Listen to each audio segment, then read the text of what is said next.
Good morning, everybody. How you doing? Welcome in to another session of Dungeons and Gumdrops. It's going to be an absolutely awesome day. Let's get the music going in the background as well. We haven't got that kicked off. And there we go. Hope everyone is doing well. As per usual, I'm Scotty D49, and today we're bringing you session 14 of Dungeons and Gumdrops after the Undead's death. ... Really crazy and intense session last time that we did last week. The recordings are going to kind of come up shortly in quick succession, so you guys can get back up to speed with the campaign as quick as possible. So it's really good fun. I'm really enjoying playing Dungeons and Dragons with these guys, and we're getting into some feisty combat. We're getting some great role play, and I really love the direction of how this is all going. We've got all of us sitting in the Discord call. We've got Roll20 set up, all good to go. Long story short, we go to the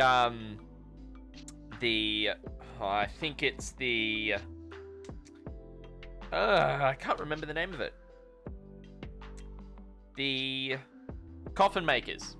That's right, Coffin Makers. We go there, and effectively we find 6 feral vampires, and Kane's the one that first discovers them and gets down in amongst the fight after the rest of the party get in the building, get in there, and we're able to put them all down.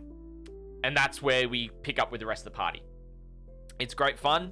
It was a great fun session, very tactical. Got to see some archery from Altharion rather than some longsword combat. I think Altharion's going to lead more towards his archery going forward now that he's actually pretty good at it.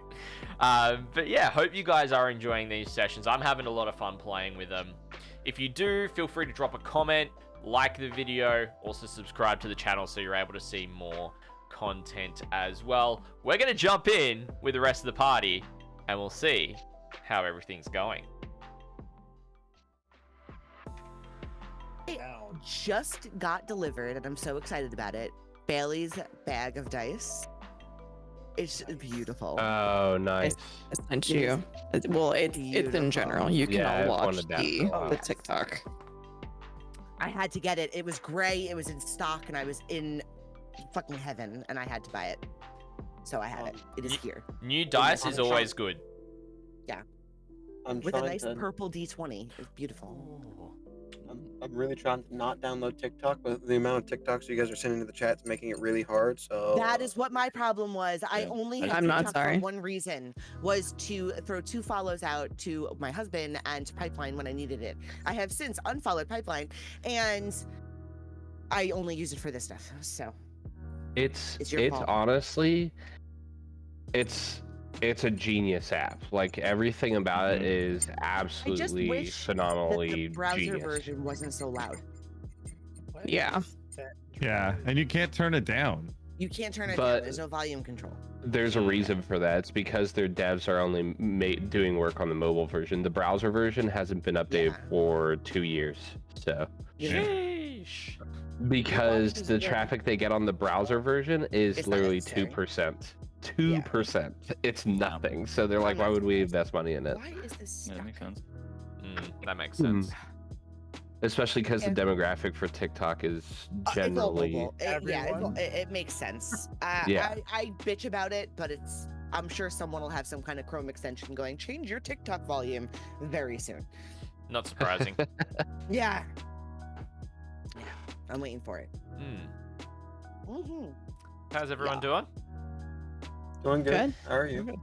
Yeah, good. Fantastic. Best day ever. That's good to hear, Bal. Yeah. So, we all ready for the recap? Ready, Freddy? Always. My body is ready. Alrighty. Time for the session 13, more question than answers. Recap. We pick it up with both Rukhar and Carric. I keep on getting these two mixed up. So many similar names in this I know. game that it's kind of hard. So Yeah. I think you get a pass. Yeah. Carric is enemy's character. Varric is Babalu's character. I gotta try it. Yeah. So we come to the point where the rest of the party's asleep or close to it, and both Carric and Rukhar are standing watch.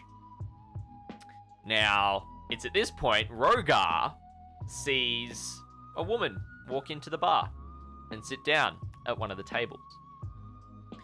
Kind of questioning this, he wanders down himself to ask why she's there. Her name is Esmeralda, and she is another fortune teller.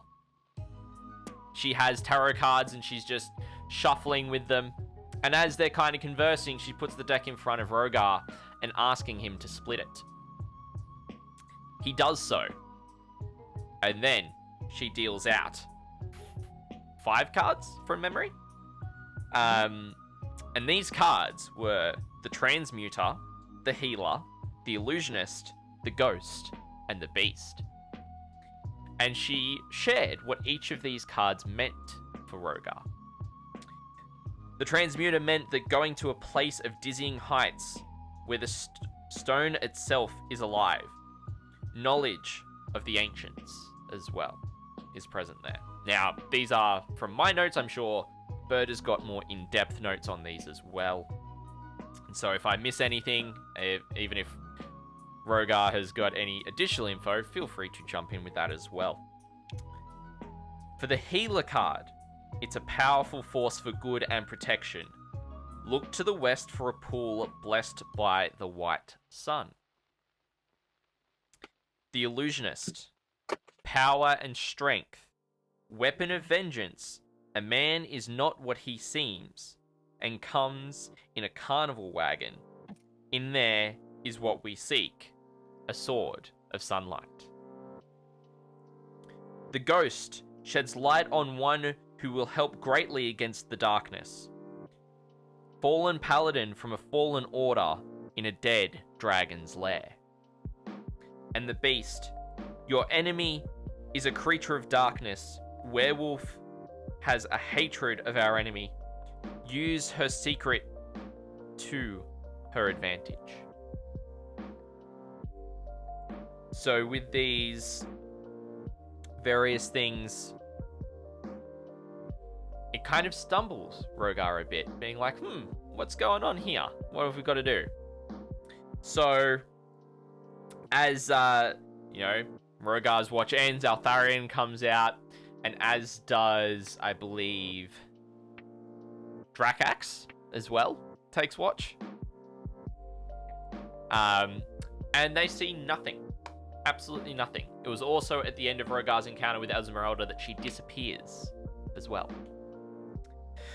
So, as the party all wakes up, we, everyone has certain dreams and visions as well that were covered before this point in session 12. And so, as everyone starts to make their way down for breakfast, Altharion and Rukhar have a conversation. The rest of the party do not know that they have seen a vision of a tower that they cannot see the top of. Yet there is a humming, like a hummingbird coming from the top. They are back to back in combat with weapons of their friends scattered around them. And it is only them with banisters and causeways streaking for miles. And there is clear scenes of a battle. Having spoken with each other about this and not wanting to bring up suspicion with the rest of the party, they talk a little bit and then they decide to go down and eat with everybody else. It's at this point we then discuss some plans that we wanted to do from the information we had gathered, and we had come to a decision that we were to go to the church first and then go from there. So we head off to the Church of St. Angrel. The church is dedicated to the Morning Lord, I believe. And we walk in, and it's in disarray. It's completely destroyed, books torn apart, with the priest at the front putting together these books once again. His name is Father Lucian. He's frustrated with what's been happening, But and we ask him as a party about the children, and he says that they can stay or they can stay or leave at their own free will. But if they choose to stay, he protects them. That the church is attacked every night, and so they have to put it back together every morning, and they have nightly services that he did invite us to. He revealed to Altharion that there were about a dozen children in the basement. However, he explains the reason why they are attacking the church. The bones of St. Angrel themselves have been stolen from underneath the church. He reveals that Yeskir, one of the young altar boys that was working and staying safe with them, was quite anxious, and so he revealed to him that the reason why they were safe there was because of these bones. He has not been seen in a while, but he did say that he told someone about them. The bones are what protect the church from being under attack, and we were told that Yeskir lives near the coffin maker's shop. As a party, we then reconvene and we go, well, we also decided that we wanted to go head over to the carnival and follow through on some of the information that Rukhar had shared with us. So we figured 2 birds with 1 stone, and we head over to the coffin makers. As we walk along, the townsfolk are blaming the burgomaster for the church attacks. Some of the citizens want to burn down the mansion. Some of them want to attack the Baron and the Burgomaster. It is almost like there is civil unrest about to erupt. We then, as a party, convene on the coffin makers. It is all locked up, iron bars on the windows. And as we look around and call out, someone responds for us to leave, that they're closed. And we don't listen. Drakax, seeing an opportunity, teleports in to the building itself. Whilst Rukhar starts to break in one of the windows with his axe. After a little while, Rukhar breaks through, but unbeknownst to everyone else, Drakax has actually wandered upstairs and started looking around for this person, continuously sipping on this endless cup of wine. And in one of the rooms, he goes to search through one of the boxes that is labeled junk. And out pop 6 feral vampires. But unbeknownst to the rest of the party, as they finally unlock the front door and start to make their way in, not many of us hear things going on, but Altharion and Rukhar start to head upstairs, trying to find out where Drakax is. And as they do, they try to open the door to where Drakax is, where this commotion's going, where there's something scratching at the door. Rukhar goes to kick it in. It gets closed back because the people behind it, the feral vampires, are scratching on it. He then musters up the strength and just fully kicks the door off its hinges, knocking prone 2 of the feral vampires. Altharion looses an arrow from his bow, but misses. Did he miss? I can't remember. I don't remember. Yeah. I don't remember either. I think he did miss the first one. Yeah. But I think he nailed the second one. Yeah. And so then Altharion kind of steps back to allow his beefier party members to get into the fray to deal with these feral vampires. As he does, Rukhar steps into the room, followed by Evanora, followed by Rukhar, and everyone else just slowly works their way in. Altharion, being one of the last, keeps on knocking arrows and letting fly hit after hit, being able to get them past his party members as best as he can as they enter through the door. We slowly start to kill 1, 2, 3 feral vampires are down. But just as we slay the third, Dracax himself goes down. It's at this point the party hurry to get back and kill the rest so they can bring back Dracax from being downed. The party successfully rally and are able to finish off the remaining feral vampires and are successfully able to help Dracax back to his feet. Whilst most of the party are searching these feral vampires in the room to see if there's anything else that can help them, Varric stumbles into the living quarters and hears breathing. And that is where we pick up session 14 after the Undead's death. Very good. Always good.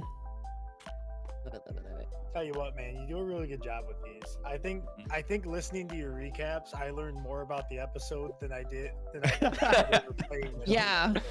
I was just thinking that. I was like looking at my notes and I was like, okay, I don't remember this happening. Where was I? I was like, what was I doing?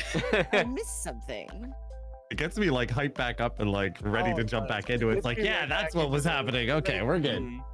Now I remember what Rukhar wanted to do again. Yeah, I think it's the best way to get right back into the game where we left off, and much better than me telling you what I know about the story, because that wouldn't be accurate. And how did you write down all of that information on the cards? Like I was writing furiously while she was giving us that information, and I didn't get half of that. Yeah, I got all that. I even got a little bit more. That sounded like almost perfect for how she described those. That was really. There's this thing called going back in the recording. No, I didn't actually go back into the recording whatsoever. I paraphrased. All right. No flex. It's fine. Right? Whatever. Different. Yeah. Honestly, I've never even watched one of my own VODs, so I That's don't go fair. back a whole lot and watch. That's totally fair. Like I had to leave and go, snuggle the aforementioned 4-year-old during the episode last week, and somehow my stream was still going, but my recording is gone. Like it got shut off. Oh no. Mine did that yesterday. Mine just randomly shut off. And so I have no idea what happened in the church or why we went to the coffin maker's house. I have no idea at all. That's interesting.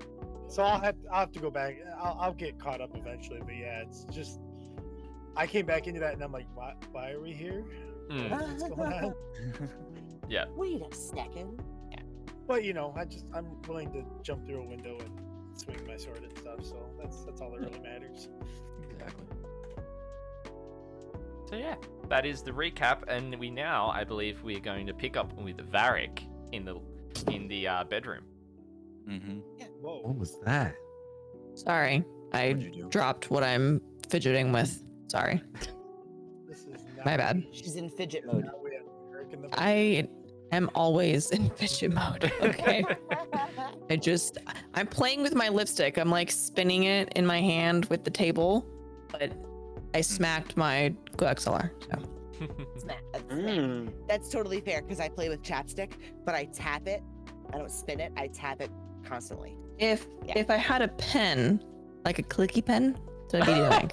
But I don't have any more because last time I ordered pens, they didn't have any of the clicky ones. So see, my problem with the clicky pens is I click them and they go flying because like I click them against the table and I can like ricochet them off. And I don't know where they are. Exactly what you mean. Those are fun. They're all over the house. Yeah. You just launch them. I do. I What launch kind them of and then I'm springs do you like, guys have in the States in your freaking clicky pens? I mean, a lot. They're Industrial strength. Industrial strength. Yeah, no, clicky I haven't pens. seen a They clicky end pen up in years. ricocheting. Yeah. funny. I love how need we're all clicky calling them pens. clicky pens. That's what they what are. are they called? I don't know. Retractable You gotta pens. have a better term than Is clicky that what they're pens. called? Retractable? Clicky sounds way more professional. Thank you. Clicky is the way to go. I'm gonna go to my next appointment and be like, "Do you have a clicky pen by any chance?" And see what. Watch me. They will. They will absolutely. I mean, know, I've because done that it. is what it's called. Sometimes the description is better than the name. Yeah. Yes. Yeah. Usually I just look at mine. Do you have the pen that They're like, yes, that one. Got it. That's the universal symbol for pen. Just, yeah. like even if it's not a clue. Yeah, exactly. Exactly. Hilarious. All right. Heavy breathing. And poor Carric. Varric. So you did it to me now. Varric. What would you like to do after walking into the room and hearing a heavy breathing, but very quiet, and nothing is visible? I mean, ideally, I think Varric would like to leave at that moment, but I mean, I'm sure he's gonna probably explore. Okay. And try and see what that noise might be coming from. Give me a perception check to see if you can get the general location. Okay. Nat 20, let's go. Oh god, wait, I have to go through these D100s. 1 second. Okay. All right. Oops. Sorry, not sorry. Right? I did say kill was raining. Well. It's rain and dice. Hallelujah. I thought you were going somewhere else with that. You got me. Okay. In this room, there are several well-made pieces of furniture, if you remember. A bed, a wardrobe, a padded chair and a table, and a bookshelf. Generally looking around and trying to listen really closely and not making any movements. You can't tell if it's coming from by the bed or by the wardrobe. But everywhere else seems rather quiet. The table is clear. You can see there's nothing there. And the bookshelf is too shallow for anything to be there. But you're not quite sure if it's right next to you or just across the room.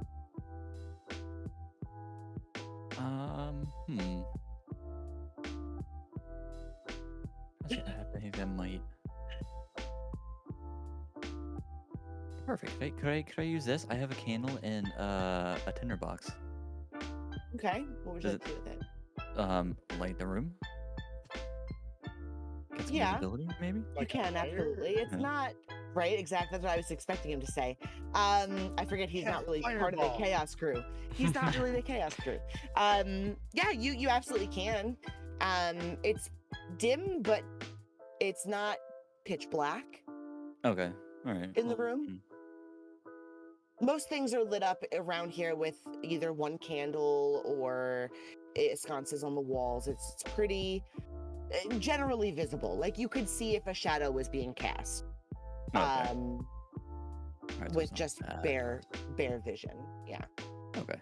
Jeez, what do we want to do then? That's screwed. All right. Can I investigate the wardrobe thing? Sure. Throw me an investigation. Well. Double nat 20. Double. Yes. Right. Disadvantage Jesus. that. Yeah, right? Way to tell the DM to fuck off. You DM open comes back with that's not good enough. I know, right? Yeah. So you open the wardrobe fairly slowly. It was just slightly peeked open. Not much, but it's simple enough to just open one side. And looking in, you don't see anything. It's just a like two shelves on the top and a couple of hooks with what looked like aprons and like a lighter jacket. Looking up and down, you see that everything that's hanging is sort of pushed to the center as if something may open on the sides. So with that investigation roll, you open the other door and being fairly convinced that there's nothing inside of it that's going to attack you, you feel around on the inside panel and you find 3 buttons. And Buttons, you say? you look around the room again. The buttons, not pills. Red button. So you look around the room again and you try to listen, and that breathing is still there, but it's much less hurried and it's calming. Curiosity has you quite piqued. Would you like to press a button or continue looking for the breathing? Press a button, absolutely. Okay. There's 3 buttons. We're converting them. We are. Straight up and down, right next to each other. Like you could put 3 fingers directly on them. Which button would you like to press? All 3. I mean, yeah, ideally all 3. All at the same time or one at a time? Do one at a time. Okay, so top, down, middle, or bottom? Left, right. All right, Konami. But was he right? Was the question? Was right, actually. Okay. Let's go with the bottom one first. Okay, so you click the bottom button. It's a little hard to press, but once you actually get it in, a little drawer pops out from the bottom of the wardrobe. Underneath it, you would never have been able to see it if you just did a glance over. And inside, you find 2 diamonds worth 500 gold each, and a small little pouch of about 30 gold separate. That's what's in there. Eat. Jackpot, nice. Yeah. Which button would you like to press next? All right, let's see. Top one. Okay. When you press the top button, it clicks a lot easier. I don't like that pregnant pause there. All right. It presses a lot easier, much easier than the bottom. And when you press it, you don't hear anything. There's no tone like the bottom, like the drawer clicked open. Mm-hmm. But when you feel around for the buttons again, the middle one moved. It's now a little bit further in than it was before.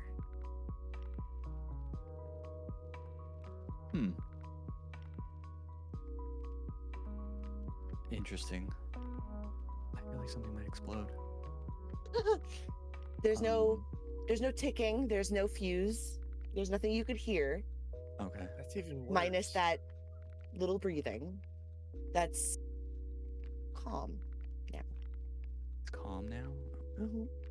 But you could hear it still. It's not very far. Okay. It's not like behind me right now, is it? I mean, if you want to look, you can. But generally, I mean, if you want to look, you're more than welcome. There's nothing behind you. Okay. Well, all right. If there's something behind me, then it's still in the same locations. Where if you're listening, in between pressing, because you're listening for whatever they might activate, you can still hear the breathing in the same general direction that it was before. So if you're standing facing the wardrobe, which is pretty much where you are, but you're facing the wardrobe here, it's somewhere to your left. Okay.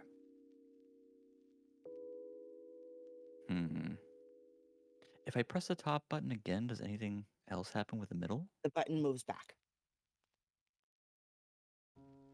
There's 2 phases with it then. Okay. Press the middle button now? When you press the middle button, you hear a gentle click.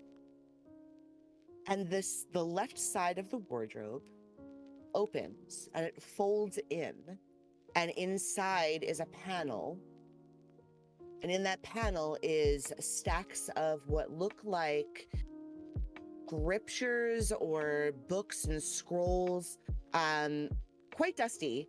And the top row, there's 3 shelves, and the top row has what look like brand new scrolls placed inside, all tied with a big ribbon, as if they're not meant to be seen again. Okay. There are a total of 5 on the top.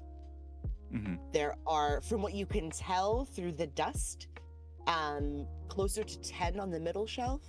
On the bottom shelf are several books or some kind of logs, maybe like handwritten diaries, essentially, of what look like the shop's doings.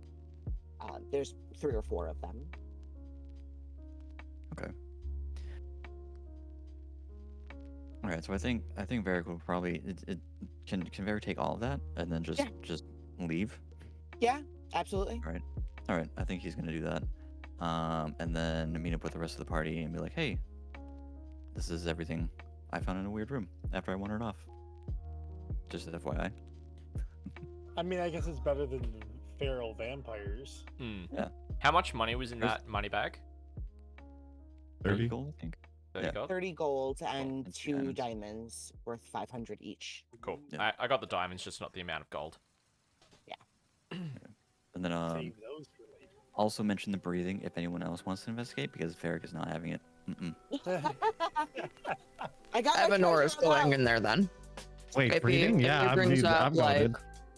yeah. We're not going to talk about the fact we just broke into somebody's house at night and killed his family. Wait, it's not night, it's afternoon. It is afternoon. Yeah. Barely afternoon. How It's can like you tell? It's very frozen. early How can you afternoon. tell? I'm gonna do this while everyone else is freaking looking around. I'm just gonna jump in the bed and lay down. Yeah, I want to take a short rest. Oh I'm- my god. I'm gonna... Varric's like, I'm out. Peace. I'm You not guys have staying fun. here. Have fun. Enjoy. All right. So, how do you guys walk in? Do you walk in loud and like your good old selves, or do you go in listening?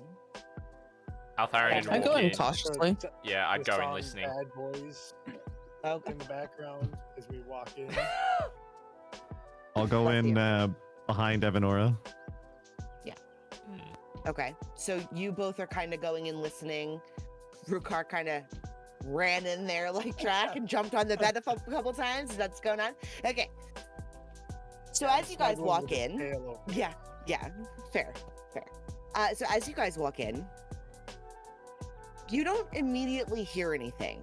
Mainly footsteps walking through.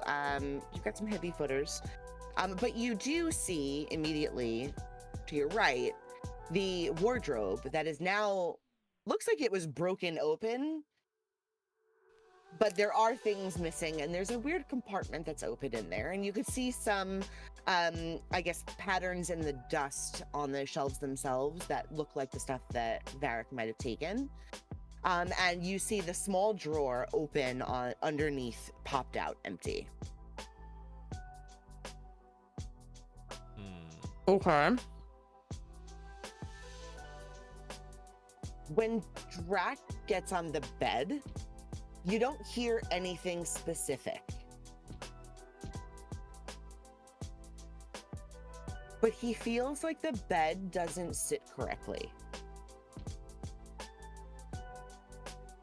It almost feels like one of the legs is shorter than the other and it's a little toppled.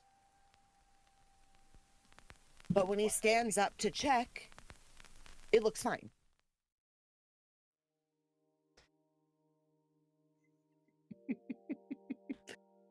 Freaking look at Sweetie over there. It's like,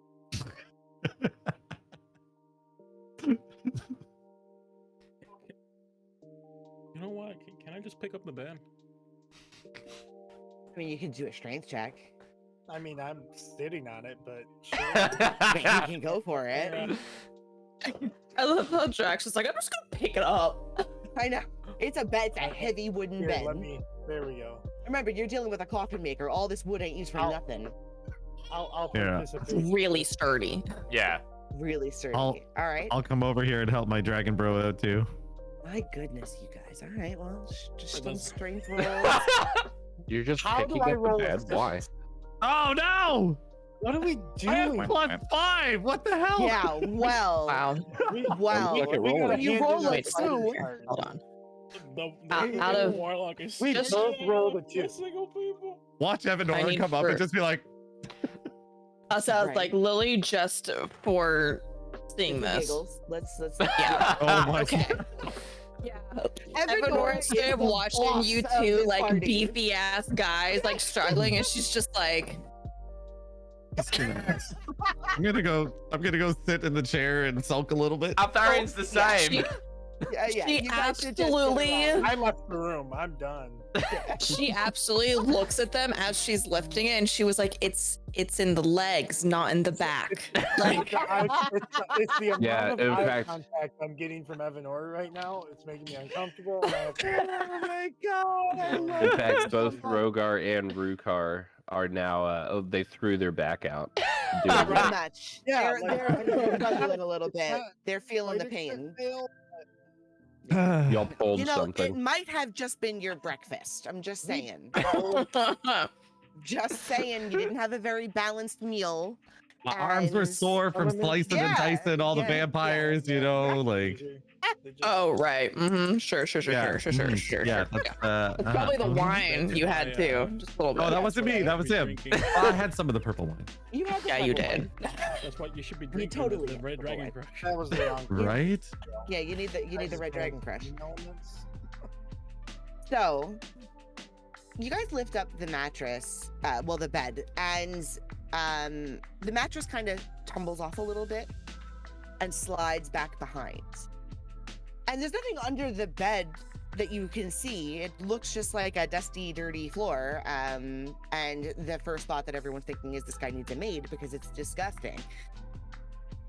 But when you put the bed back down, on the frame of the mat where the mattress was sitting is a bag. I'm gonna say probably more like a burlap sack type that you would get like when you go pumpkin picking, like a really big one.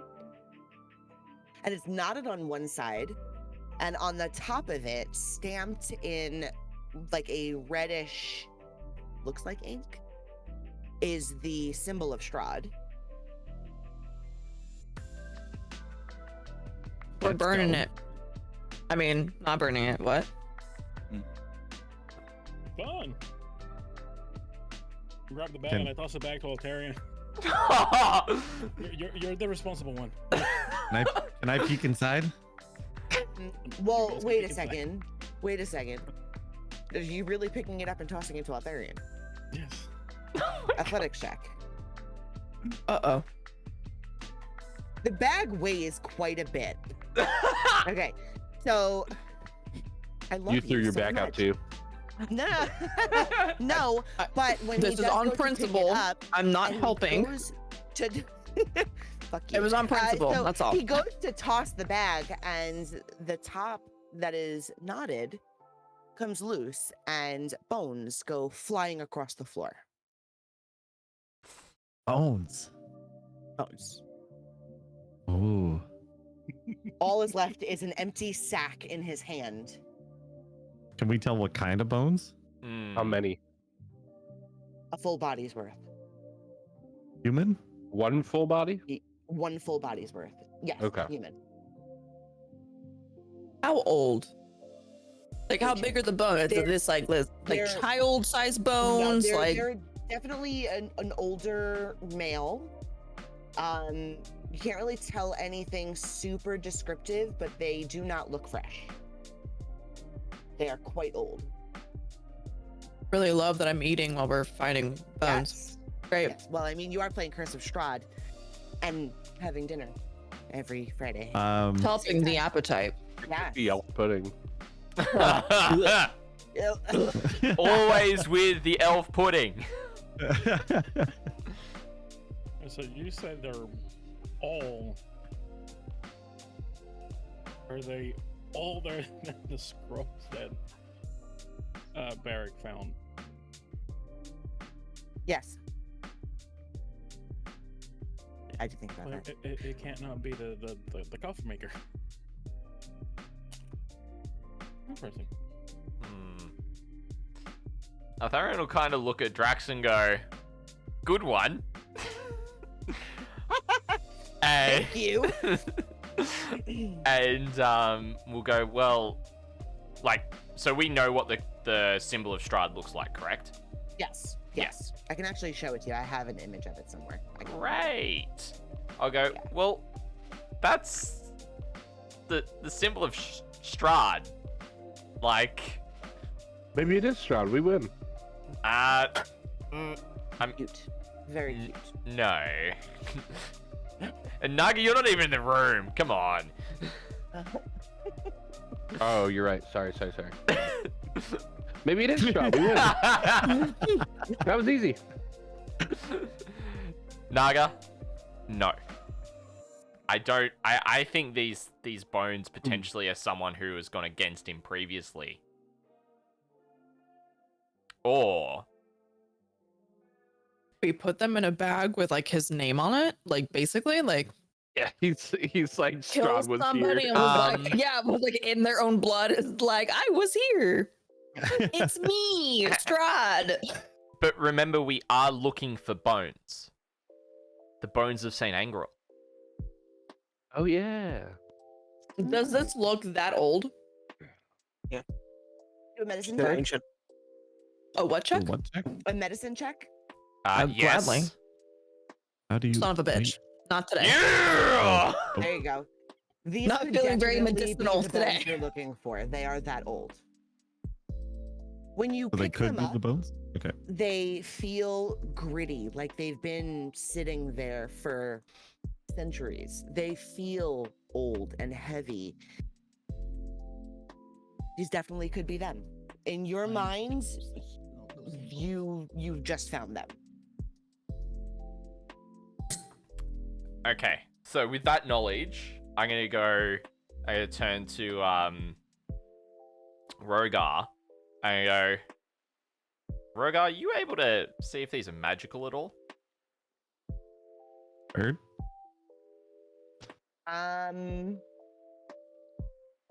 What do I need to roll? And I'll say because Arcana? I mean, you can do Arcana? a detect magic, but if he wants, he could just roll for an Arcana. I'll do an Arcana, and if that doesn't Okay. work, nope. Detect magic. All right, so you could do detect magic, and I'll put them together because you both did it at the same time. So I'll give you a rounded. They're definitely slightly magical from what you can see. They have sort of an aura that you're not used to seeing in the region so far. It's very clean. Okay. Anything else? That's it? That's it. Okay, so I'll share that with Altharion. okay. Let's have a look around, see if we can find a bag that we're able to put these in, because I don't particularly want to go around telegraphing that we've got a bag from Strahd. Why not? Well, I mean, I got big hands. I could like wrap my hand around that logo and nobody will ever know. Oh dear. It picks up a good portion. It's probably like a 12-inch circle. Oh, is it like, it's a big It's a old, okay. I big, thought it was big-ass like logo. a medallion like on the rope No. type of thing. No. Okay. It's like, it almost looks like it's stamped onto the bag. I'm trying to find the actual medallion. Well, the stamp of it. I'm just wondering where the hell they put it. We could probably Rukhar will look at Altharion and be like, there's lots of like boxes and crates around here. We could probably find one that, you know, I can carry type of thing. Yeah, there is a box right here. Sorry. Self-insert. Hilarious, Nacho. Out of curiosity, can you do disguise self on an object? No. Damn it. That's not yourself. Yeah, you have to have like minor illusion or something. Okay, you know what I meant. No, I think Sugar's onto something. There's other options that you could use Like a minor to illusion. disguise something. Yeah. Well, I'm just wondering if we could just or we could disguise it. Yeah, disguise self. The person who's carrying it disguises self that they're not carrying Make it look like it's something else.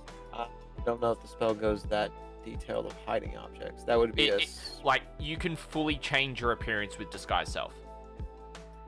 Like you can change. Is it including items? Yep. It's including what you're wearing and carrying and everything. You can fully, like. Okay. I'm pretty sure, at least. Let me pull up the info on the spell because I do have it. Is this so? That's a lot more busted than I thought it was. What does the DM say? Yeah. So just put it into the chat. So it's you can make And yourself. your belongings. Eh? Yep. Oh jeez. Um, Look different. You can't make them invisible. you can't make them So just- invisible, but you can make them look different. So we could actually potentially hide the symbol. Make it look like a bedroll on your back or something like that. Yeah. Maybe.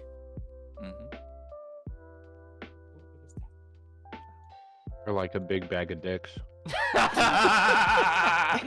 Oh my circle. gosh. I mean, Full circle. Right back to where we started. Yep. So yeah, I mean we've got some options to be able to get rid of it. I mean we could. I don't like the idea of putting them in a coffin and we're carrying it because that'll draw suspicion. But I also don't want to leave these here just in case these are the bones, because we haven't found Yeski yet, and he's the only person who knows who he spoke to, because he didn't tell Father Lucian.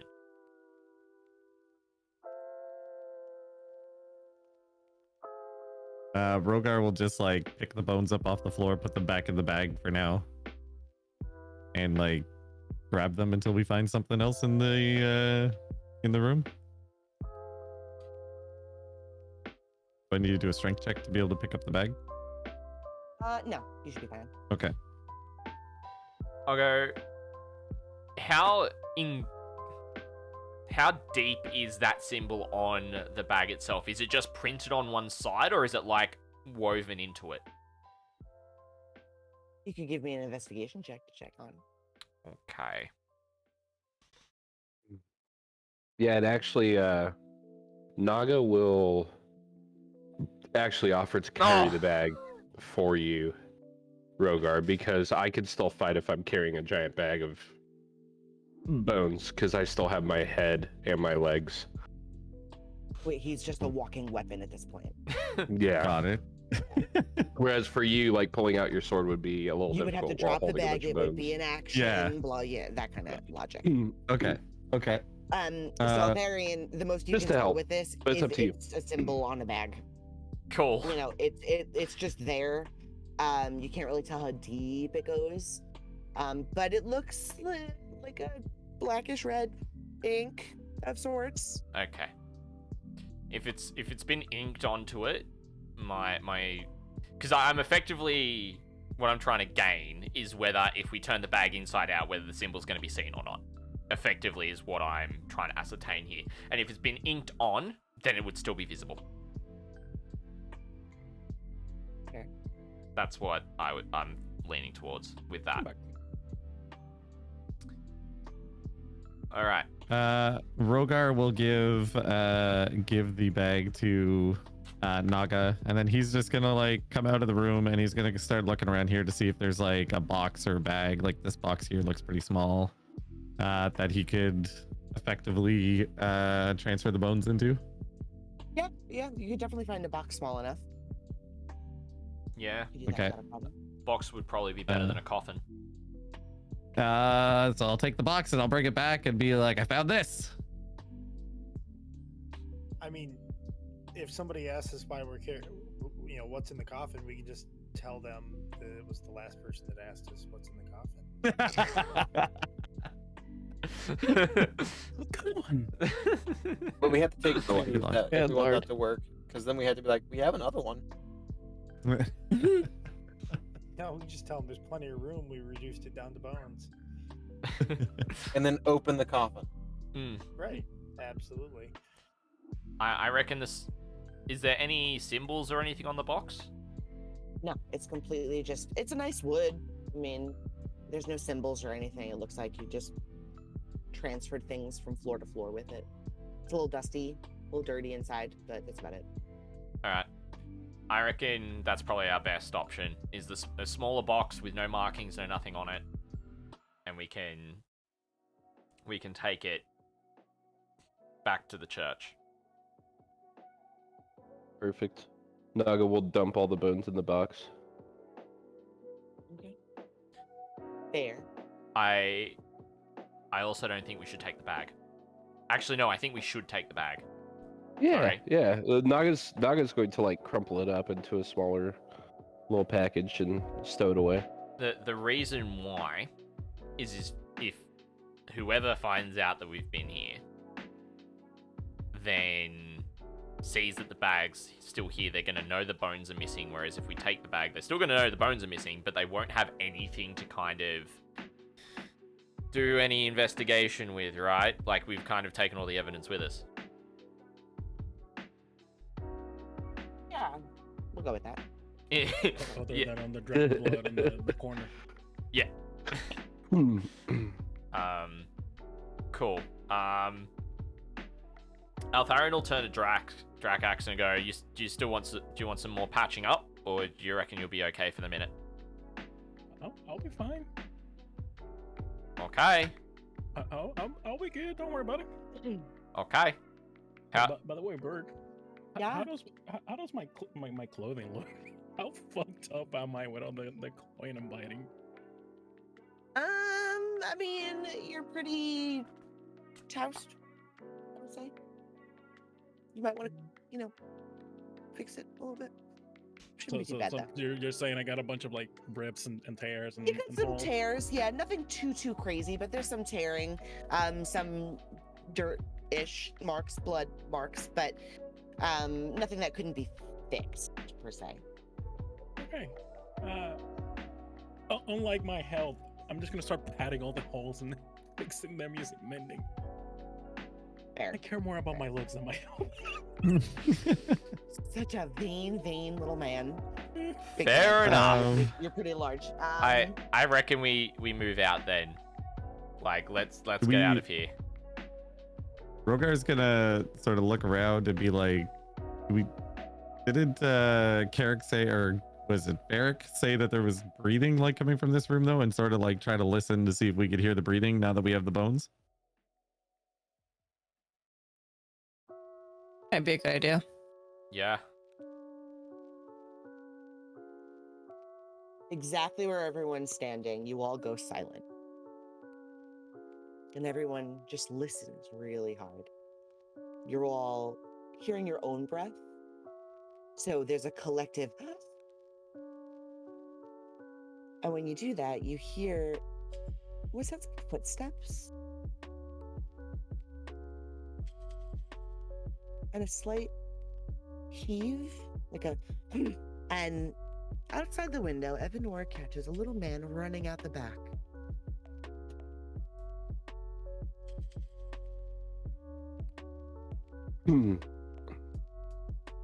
Like over here? Yeah, she can see him from where she's standing, running from behind the house, straight across and outside, and off into the other houses and buildings behind it. I mean, she's gonna yell out that he's running. So where is he? She would have seen him pass here, outgoing. Let me get my ruler so you guys see what the hell I'm talking about. This way, like that way. So she would have seen him passing, like up here. Question: would I have heard that? Because where I'm on the bottom floor, I'm outside. Where she yelled. I mean, to her, she doesn't really know where you would be, but speaking to everyone in the room, even with a slight yell, you might have heard something. Give me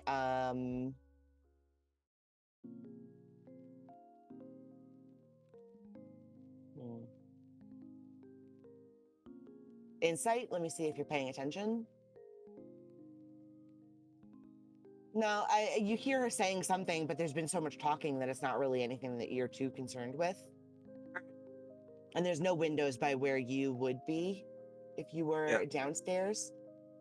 All right.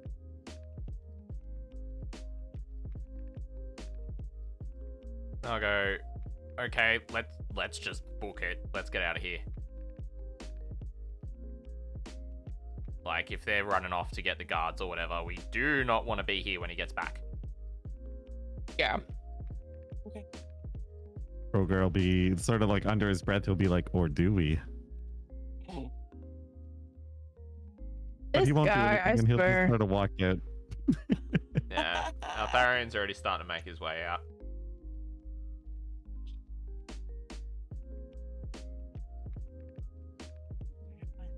People start walking. Naga's going. Wow, took you guys some time. Altharion will turn to Avery and will go, well, I mean, there was 6 feral vampires up there that we had to deal with. I know, I was there. Yeah, and we did some... I'll pull out my head and show him, because I have a head that I took off one of the vampires. He's very proud of his head. Yeah. I have plans for this head. Oh. So Ooh, I don't want to know. Not. You're gonna have to be careful, Smithy. Listen, not like that. Well, you can't really go show people a severed head and go, I have plans for this. Yeah, like, that's right. not going to translate well to anything. I don't know how you make that sound not creepy. PG. There's Yes. no win there. There's not really much that's PG left here. You're not wrong. Okay. Gonna point that, yeah, corrupting. Corrupting Corruption you. is Look, real. The only corruption that I have in my veins is making you anti-Canadian. That's it. The rest of it's all you, buddy. I blame Sugarsockz. You're the one as a family-friendly streamer who hired someone who is not family-friendly. That is on you, buddy. Uh-huh. Oh, God. Blaming me for that. Okay. That's all on Gold. you. I'm just saying. You know what? That's a great combination, though, I will say. Feeling a whole lot of hostility right now. Well, Yeah. you know, you should. Well, It is. Because you're Canadian. don't do weird things with heads. Because you're Canadian. No, so- weird head here. So just to clarify, Bird, what what north, northwest, like what kind of direction is this person running in? Just so I can When notice. she saw him, he would have been northwest. So she would have caught him when he was breaching like the neighbors in the back. I'll show you the main map so you can kind of see where we are. Yeah. Because that's where we're gonna go anyway. If I can find where I put it. Yeah. I'll be There's like, so many maps. yeah. So many maps. Okay. So we are at the coffin maker, which is over there. So facing the house, he would likely be out. I'm on the map here, wrong one. Out this way somewhere. Okay. Right where we're going next. And all right. So I'll turn to everyone and go, There was no good look at him either. It was just a person running from the back. So she would really only have seen the back of his body, which would have been a little hard to notice as well. I would say she would notice that he would have a hat on of some sort, kind of just one that covers the ears. If you were wearing like a winter hat. And a brown suede looking leather jacket. Like it looked nice enough, but that's really what she deduced out of it. Perfect. all right. I kind of pipe up to the party and go, look, he's heading in the direction that we were wanting to also go. We've still got 3 days until the carnival. I reckon we've gotten ourselves into enough trouble for one day. Let's head back to the church and find out if these are indeed the bones. Evanora will definitely agree to that. But the carnival's like right here. Well, the carnival's not going on right now. No, but we wanted to go investigate the carnival trailer, right? There's a potential weapon there and some other information that we want. I understand that, Rukhar, but if he's running in that direction, and if he goes and gets guards, and if he's seen us, you don't think there's going to be a lot of guards around the carnival? Because I think there will be. Yes, you're right. I mean, what we could do at least is drop off the bones, then check back over here to make sure everything's calm. Yes. Actually, if you guys want, you can go drop off the bones. I'll use a spell to disguise myself, and I'll go check out the area to see if there's any guards. And I'll stay with him to make sure he's safe. No. Get in a candy store. Telling you. No. I like this idea. I don't like this idea. Because at this point, who knows? We don't know if he's got your description, Rukhar. So, despite you wanting to back up Avery on this, I'll hide in the bushes. like, that won't look suspicious. No, not at all. It's okay. Fine. I'll join you guys back at the boring church. We've And got I will go plenty. scout. No, Avery, no. We are staying together because if we lose you, remember what happened with Stanimir? We had no idea where he went off to. I don't want to have to have that situation happen. I tell you what. You see that little red building in between here and the carnival? Yes. I will meet you guys there in 20 minutes. I feel like that's enough time for you guys to go drop off the bones and be back. Because I feel like this information I might gather from here about the amount of guard patrols could be very important to us if we want to stay under the radar. I mean, he does have a point. It's a valid point. I'm not saying it's not. I just don't want to be in this area right now. And if we've already got one potential item that we know that could help bring the priest onto our side, whilst I understand about knocking over two birds with one stone, we've also caused some havoc. So let's. Yeah. Evanora, what do you think? Like that's just my thought processes. I'm just, yeah. I have a feeling they already just walked away. Just saying. No, Rukhar's still with I mean, everybody. if they walked away in the middle of a conversation, they did. I mean, so be it. Evanora is going to she's gonna shrug and say, like, I mean, it's not a bad idea to have somebody kind of get an idea of the guard patrol, especially if we're gonna have to end up confronting the carnival at some point. You know, granted that may change once it's actually a carnival day, but getting an idea of what we're up against isn't a terrible idea as long as it's handled properly. I agree. I'm gonna go up to Altharion and I'm like, please, please, please, please, please, please, I promise I will not get caught. Please let me do this. Please, please, please, please, please, please, please. And Rukhar, more like calmly and not childish, will be like, if we're gonna investigate the carnival, we need to do it before the carnival happens. Yeah. I agree that we've got to do it before the carnival happens. We've still got 3 days. So it's not like we don't have time. But right now we're in a time pressure situation where if guards come here, they see the damage, and this person testifies to the fact that we've been the ones to do it, we're screwed.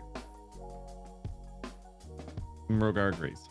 So I get what you guys are saying. I'm not saying that we don't scout it out. I'm just saying now's not the right time. All right, we'll go. Do we want to trust Avery to disguise himself? I near that building? Pretty good at disguising. Do it. I just think we should. Yeah, it's not. Yeah. It's not going to hurt to have one person sitting there. If we've got somebody who can, especially somebody who can disguise themselves very well, look like a commoner, you know, hanging out, doing whatever they do in town, we're going to come back anyways. So, and if we're not there within what he said, 10 minutes, then he comes to the church, and that's what happens. Elio. I think that's a fair middle ground. Okay. And I agree. All right. I'm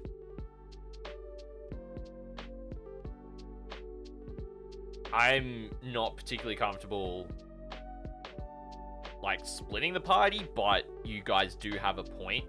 I can also disguise self, and I can be relatively stealthy when necessary, so I could go with him just to make sure everything's okay. But I mean, that's up to you if you want to join him or not. If one person's not enough, then 2 people probably isn't enough. This is one of those cases where just having one person might be the better play. Okay. Alright, Avery, watch yourself and watch your back. Here. Oh, there's the crest. Finally. Oh, that's cool as hell. Nice. That is cool. Took me a hot minute. I found it. I'm going to go ahead and change, like in front of the group, to look like a commoner, and make myself like average everything, like height, size. I want to look super normal. And I'm gonna change my voice to be a little bit deeper, and I'm going to say to the group, "See, look, no one will know." Okay. What? How do you do that? Just write that in there. You change instantly. Yeah. Is there any spell effect that goes off, Bird? No. Rukhar's gonna be like, how did? What just happened? Evanora is gonna be staring at you with like eyebrows furled, for sure. Yeah. In this like. Don't worry about it. nAga looks magic. unsurprised. So disguise self itself has a visual and a spoken component. If Yeah, that's he didn't either. VNS. I didn't either. Yeah. Yeah. You know, magic, guys. Don't worry about it. But Altharion magic does it all the needs- time. Yeah, but he he says those magic words and stuff. You just did. changed. Nope. You must be saying things. Walk away. Evanora's gonna Okay. push back. Boom. Like she's gonna push back on that. I'm just gonna go. Look, we can worry about this later. Let's go. Mm-hmm. So, which way are we gonna walk towards the church? I mean, any way we want to, theoretically. I reckon Are we gonna let's go take. here? Yeah, Are we gonna go here? Yeah, I would come up say- here. I would say let's not. Yeah, I reckon Kane's got a good point. Let's head up through the square, up to the blue water inn, and then down to the okay. church. Let's completely avoid the mansion at this point because we've been hearing people wanting to attack it, and we don't want to get caught up in that yet. Yet. Being the operative word. By the way, I was gonna say he was gonna make up some verbal and like hand motions, but I totally forgot to, so that's perfect. I was gonna be like, yeah, he's gonna do like bada bada boo and like move his hands around, but I totally forgot to say that. Also, who's carrying Love the it. bones? Me. nAga is. Okay. This box is getting awfully heavy. We should go.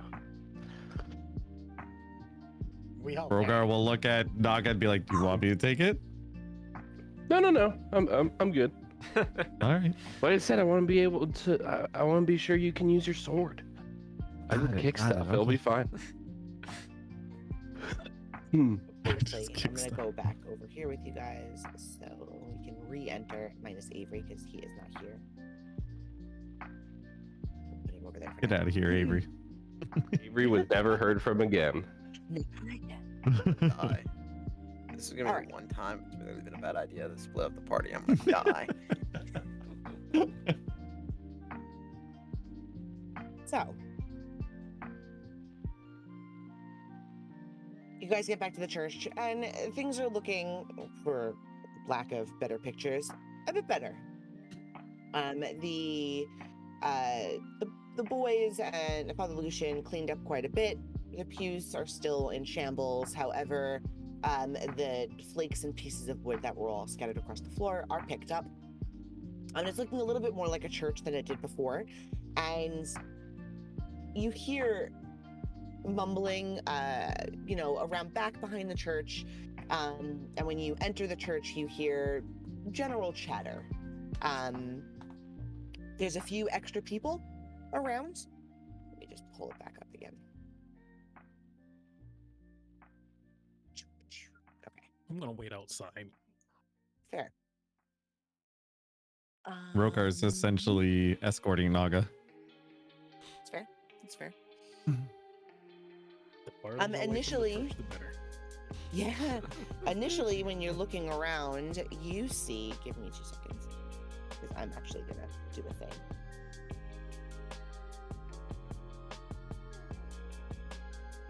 You don't need to see my rolls. How's that sound? I mean, Ominous. Dun, dun, dun. Right? I'm gonna do this. And I'm just watching from the windows.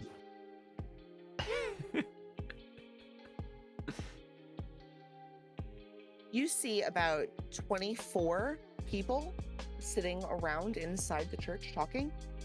There's 2 what looks like larger groups of families. There's a man and a woman with several children each, who are sitting on opposite pews of each other, talking about the upcoming events, specifically the carnival that the kids are excited about, but the parents are leery over.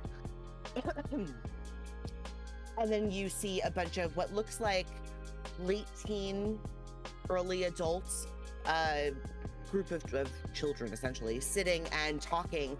But in the whispers, you kind of hear them talking about their parents planning to attack the mansion during the carnival. Using the carnival as a cover and the devious things that have been going on generally throughout the town that they're no longer interested in and don't feel that it's for the betterment of the community of people here. One of them specifically starts talking about his brother, who is still hanging in the center square, waiting to be released, and who has been there for well over 2 weeks. You can tell that there's an emotion-filled conversation going on through these boys who are talking about taking actions into their own hands because their parents are taking too long.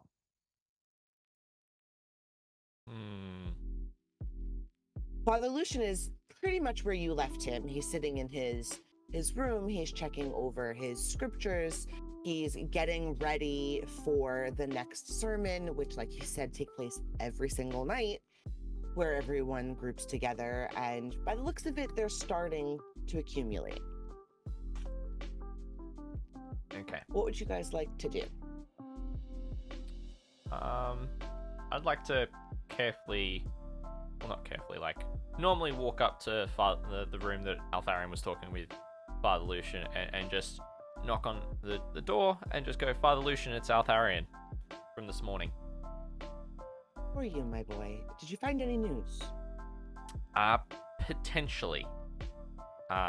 Through our searching, we did find a set of bones that looked quite old,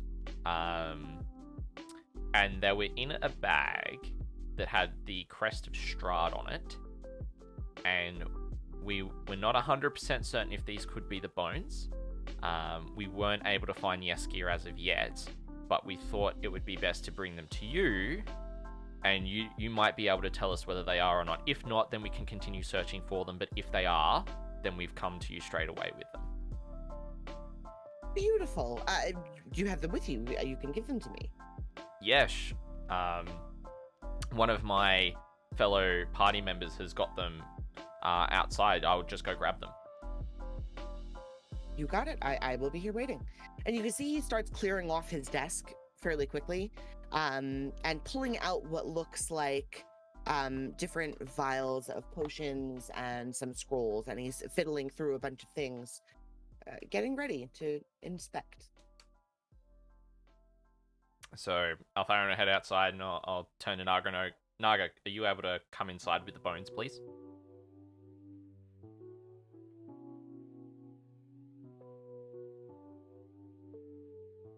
I think.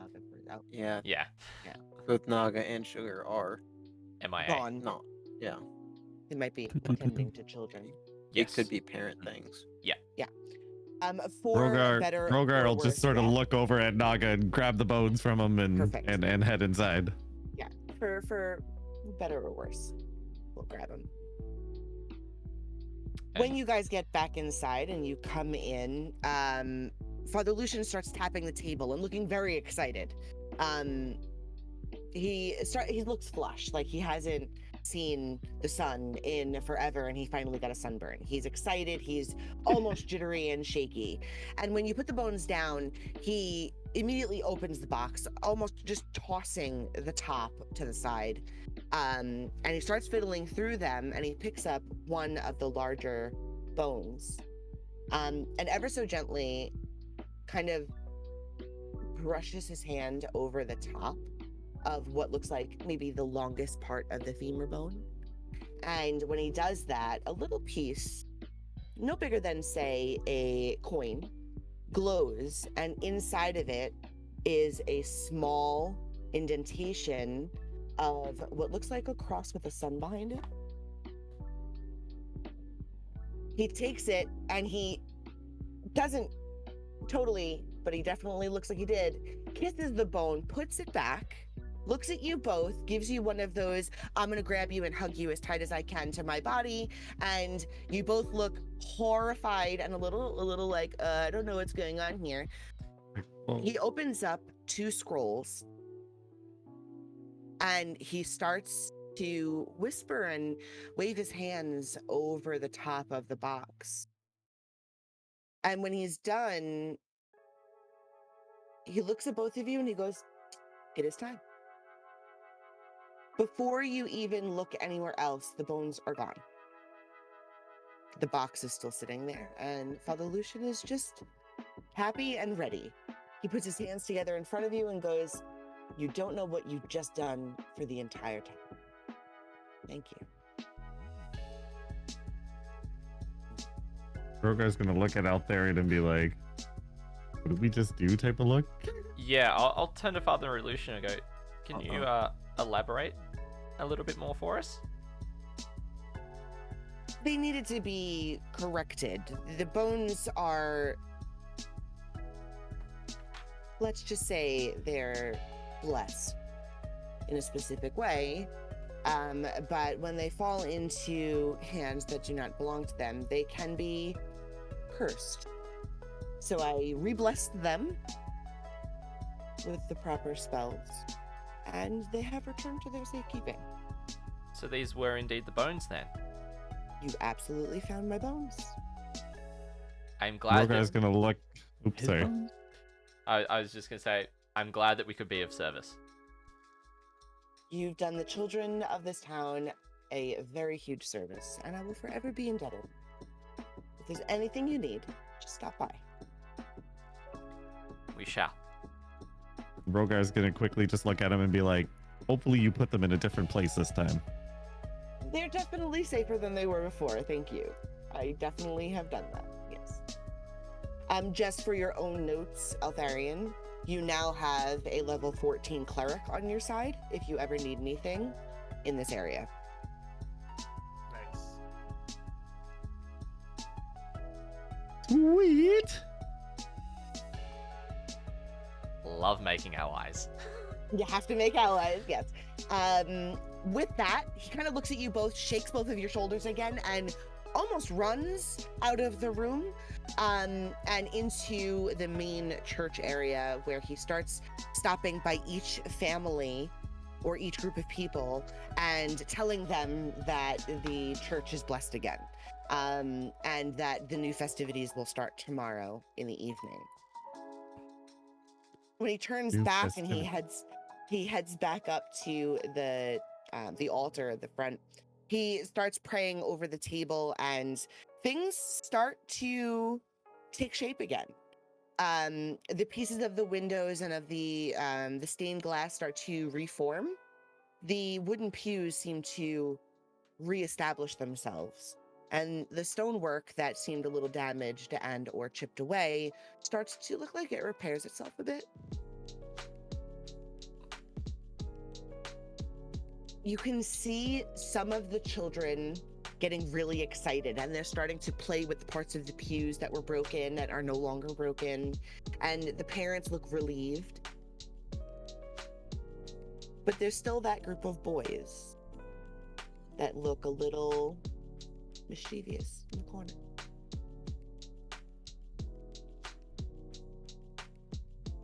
They each look kind of the same when you start to take notice of them more. They're the only ones that don't seem excited about this return of the church. But they're not annoyed by it, more of an inconvenience. They all have dark, shaggy looking hair. They're fairly dirty. For better knowledge of where you've come from, in Waterdeep, they would be considered street rats. They don't look like the rest of everyone that lives here. They're very shabby and hermit. Maybe they just stay to themselves, but for some reason they're here and you're not sure why. But one of them catches your eye. His eyes almost look white, and everyone else around has very deep brown eyes. And he's the only one that hasn't said a word the entire time. You've never seen his mouth move.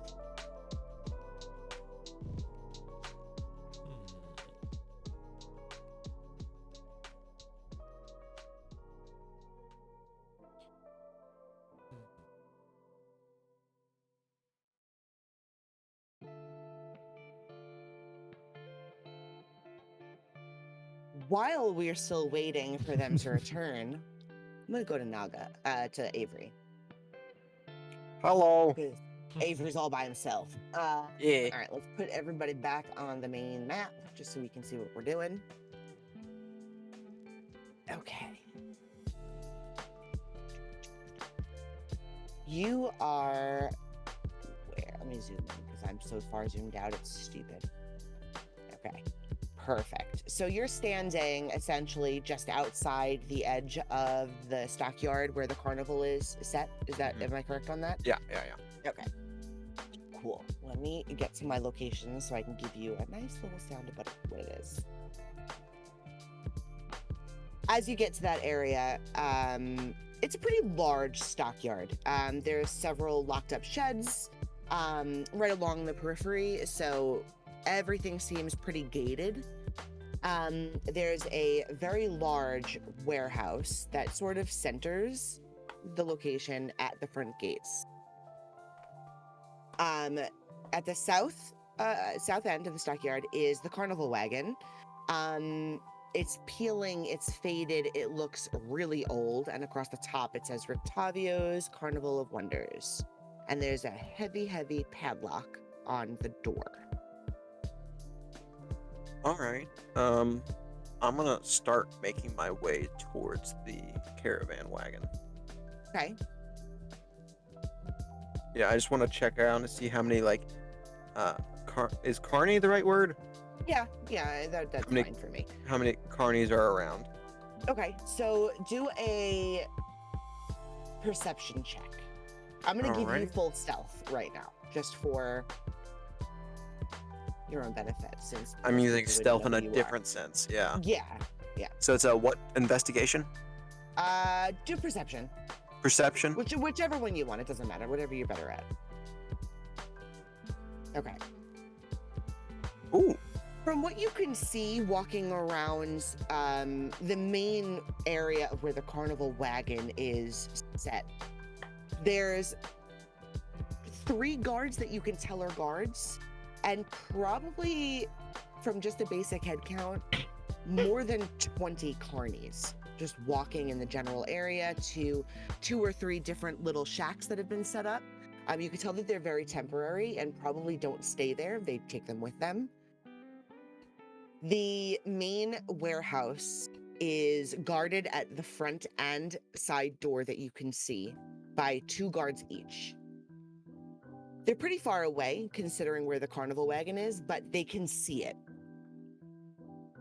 All right. You notice coming at the gate, though, 2 gentlemen that you recognize very briefly from the inn. And they're talking to 2 guards outside of the front gate of the stockyard. So those guards are distracted? 2 of them, yes. Okay. And there's 3 guards, you said? 3 guards roaming right by the caravan, the wagon itself, and 2 focused guards at the back door of the warehouse, the main warehouse, and 2 not focused at the side door by the main entrance. I'm going to walk towards the main wagon. Like, I want to get right up on it. I just want to start looking around it. Like, I want to like look at any information I can find. Okay.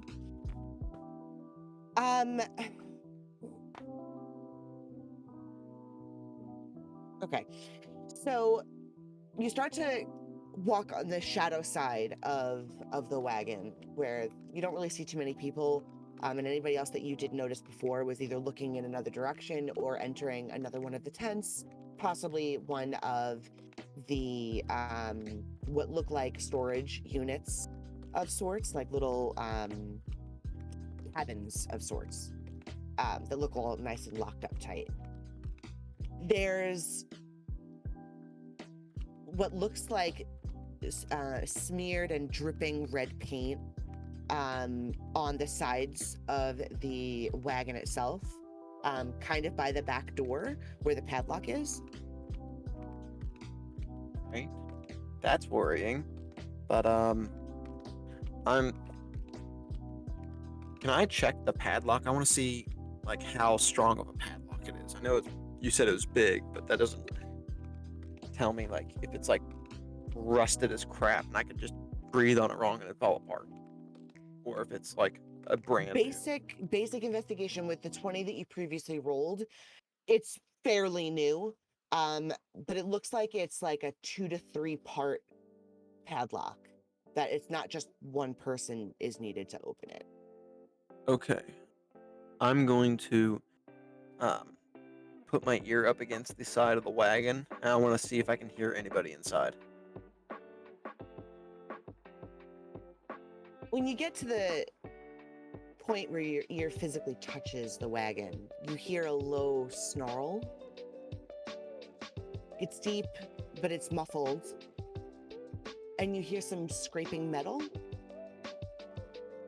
And you think you hear wood cracking.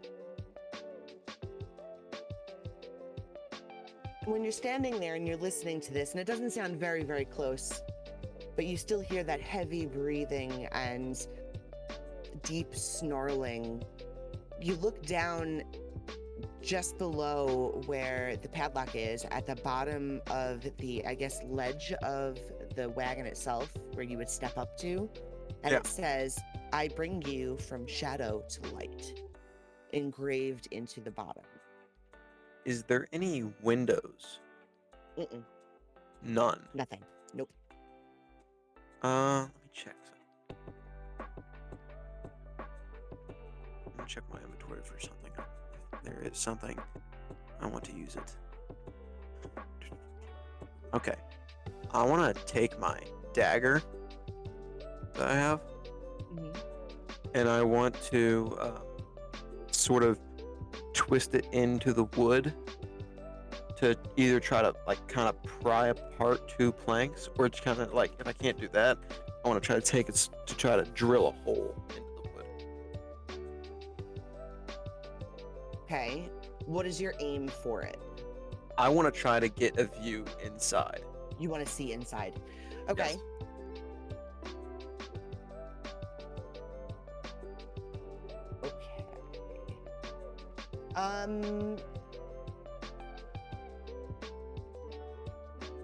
Is it your dexterity? Is that dexterity? Weapon? Daggers? Yeah. Okay. So give me just a straight dex roll, just to see. Oh. Okay.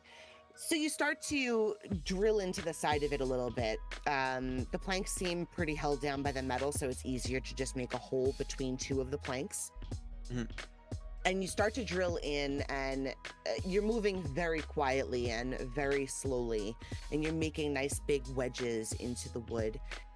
And the snarling gets closer, and the sniffing is so loud and empowering over you actually digging into the wood that you're not quite sure, but it sounds like something very large.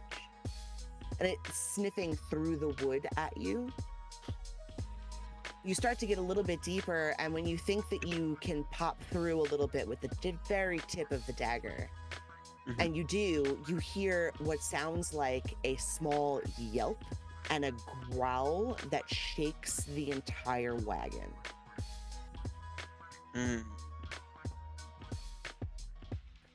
When you press a little bit further, it sounds like whatever is inside this wagon is pacing side to side, and the entire wagon starts to rocker.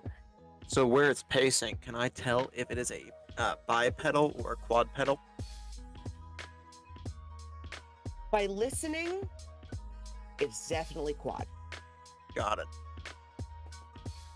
For a second, I thought it was maybe a like feral vampire, but I'm thinking probably werewolf now, or some other beast, because this feels definitely werewolf-esque,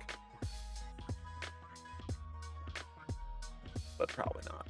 But I'm gonna take a mental note of that and where I left this hole. And can I take the dagger out and can I see in now? You made enough of a hole where you can kind of get a look, but it's not enough light to see anything specific inside. What you hear louder is the heavy breathing. That sounds very visceral. So by opening up a little bit of hole, it's getting a better sniff of what I am. It's making it excited. Got it. I think that's enough of the wagon for now. I'm gonna wait till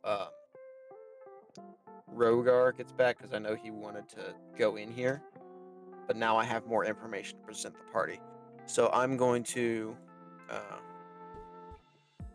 walk over to where I saw the one guard that was still paying attention. I'm gonna try to like initiate a conversation with him. Okay. I'm gonna say, God,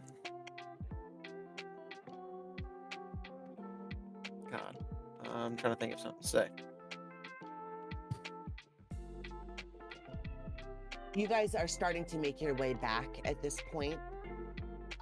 So by now you'll probably be more around the center of town. So here-ish. Yeah. Probably just within a couple of minutes you'll be back at the stockyard. I'm gonna say to the guard, "Hi, I'd like to introduce myself. My name's Michael Smith. Can I get your name?" And he looks at you, and he kind of smirks. And he goes, "There ain't no one named Michael Smith." Well, I would have to disagree with you. I just came from out of town. Out of town where? Oh, Jesus Christ. Who's that? Roll a deception. Deception? Okay. Yeah. Oh no. I think this is actually where I'm going to It all goes downhill. Mythsville. Is it going to? His rolls. He's got it. You're lucky. Dang. Nicely done. Yeah. So he kind of looks at you, and the other guard turns and goes, "We've got visitors from all over. Leave him alone." And he looks at you and goes, "You're lucky today."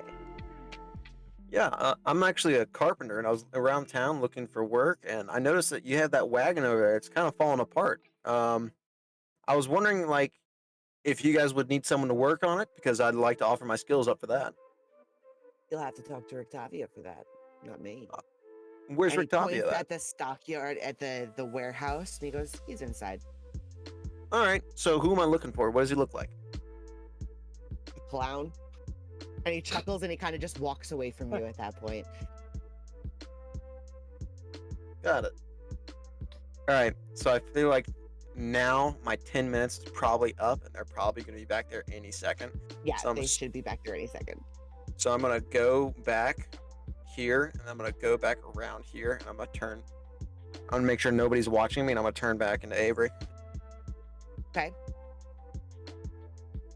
While you're changing back to Avery, you're pretty well enough hidden. Give me one more perception check. Got it. I had a buddy in my chat right now who is yelling at me because I always get good rolls.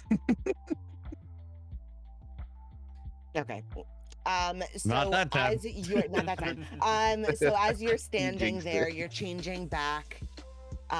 You see down the pathway that your party is starting to return. You can see them in the distance. Behind you, faintly, ever so faintly, you hear that same growling. But you're pretty far away. And you didn't leave anybody over there. But you can't see why whatever it is growling. So I can, so like it's not like right behind me. It's like I can hear it from here. You can hear it, but you're not right on top of it, if that makes sense. Got it. I'm being stalked. I'm gonna like quickly wave the party over. Love it. Rokhar's gonna come running. Put me in, coach. So I'm gonna say to Rukhar, because it looks like he's the first one to arrive because he ran. I have good news and I have bad news. I want the bad news first. Bad news, there is something in that wagon and I kind of don't want to deal with it. Wait, that sounds like good news to me though. Okay, the thing is you would think that, but no. Okay. Elaborate. It is very large, and its growl is strong enough to shake the wagon. Yep, still not seeing a problem. Is it very? I mean, it could be, but like I doubt it. But yeah, no. There's 3 guards. There's about 20 carnies over there. Apparently their boss is in the stockyard. He is a clown, and that wagon on the side of it said something like "out of the shadow and into the light." So my initial thought was maybe vampire, and then my second thought, because whatever is in there is a quadruped or 4 legs, and now I'm thinking out of the shadow and into the light. We're in Strahd's. I'm gonna pause at Strahd. I'm like, I should not have said that. We're in Pale Dude's domain and vampires. But it wasn't a vampire, right? Who knows? I couldn't get a good look at it. So while you were here, did you find like a good point of entry that we could get the entire party in without being seen? I don't think we'll get the entire party in the wagon, because the wagon is not large enough for all of us, I think, to be able to be in there comfortably. But the back side of the wagon, there is a padlock that we can access that'll give some of us some stealthy access to the wagon. However, the extra bad news is the growling. I heard it near here, so I think whatever it is might have gotten out and is following me currently.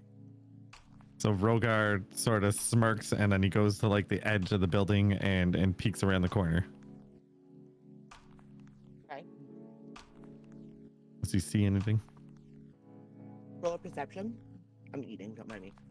No worries. What's for dinner, Bird? It's important. God dang it, my rolls suck. Blueberry cobbler bar, which is fucking delicious. That sounds amazing. So good. It's like a blueberry muffin with caramel in it with white chocolate yogurt sauce. It's beautiful. Jeez. I want to point out that my last 2 rolls have been 2s. I want to say this. Session ended. I'm going to go get in the car and start driving. You know what? I can only find these in Pennsylvania and only in Walmart, which is surprising. So we're all doing our next session in Pennsylvania, is what I'm hearing. Right near the Walmart. In-person session at Bird's house. Yes, yes. And we're They're rescuing so good. Scotty on our way Yes. there. Yes. We're taking the scenic route there, and we're gonna go rescue No, Scotty. no, Anyway, scenic Pennsylvania, route. we're gonna detour to Australia. Yes, we're taking the scenic route, the long way. Instead of going right, you went left, and you just went all the way around the planet. You know, I tried to go through the East Coast, but I ended up going over the entire ocean and ending up in Yes. Australia somehow. Y'all never done that? You like took a wrong turn, you're in a different country? I don't know what's Yeah, the problem then here. Like, No, we're not all It's from one thing. Europe. It's one thing to go Oh, from okay. like Canada to the States or the States to Canada. I mean, you know, the States to Australia is a little bit of a We're stretch. Like ocean that's hopping. one hell of a Listen. bender. Nobody in this party gets left behind. We have to go get Scotty and then come back, okay? I'm here for it. I'm here What is for your it. stealth roll? All right. We're about to find out. Mhm. Real shitty. I'm gonna northeast, pick up iron, and then go down to Pennsylvania. On your way from going to get iron to go down to Pennsylvania, you end up in Australia. That's how it works. Right. Yeah, Yes. yeah. Mhm. Yes. Located in between Pennsylvania and Yeah. Took Ontario. a wrong turn at Wait. Albuquerque. Is We met at Niagara Falls. We fell off the falls into a hole. Into ended up Australia. Mhm. Yeah. Got That's it. Got it. actually how you fly to Australia, is you just Yeah, you just don't nosedive know the it yet. Jump plane. into. Oh, Yeah. got it. Okay. You know you're in You're Australia. Yeah. Driving planes. You I wouldn't know. mean, You know how you know you're in Australia? The water from the water hole will flush the other way. And there'll be a spider the size of your head. I just- Only in the bush, Balithal. yeah. You still want to go to Australia there, Wait sugar? a minute. With a Flying- flamethrower, maybe. Flying to Flying Australia back and alone he's takes horribly over a confused. day. Yeah. No, Yeah. it's Oh, yeah. 16 hours. Yeah. It was Hey. like 18 hours or something like that to go to Afghanistan. It was something 18, 19 hours, Absurd, something yeah. crazy. Yeah. It's And then That's you also don't really even weird need to me that we're take closer any to Australia. layovers and Yeah. yeah. It's really strange that we're closer to That's Australia. why we're gonna drive there, and it'll be way faster. No, Yeah. driving it says Yes. it says would take 126 hours. Minutes. Got it. Understood. Yeah. Challenge accepted. We'll What kind of car you got? We'll go like 10 miles over the speed limit. We'll be there in an hour.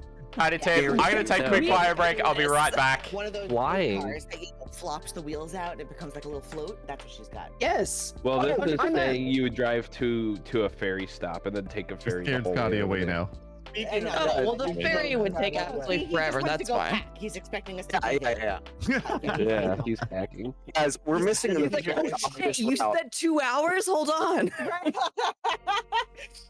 We're missing I'm a not very ready obvious yet. mode of transportation. We just Yeah. get a wizard in the party. They cast wormhole, and then we're there. What do you think Niagara Falls Problem is? solved. We just went over this. Oh, yeah. That is the Full portal to circle. the other side of the world. Yes. that's what the Too barrel funny. is for.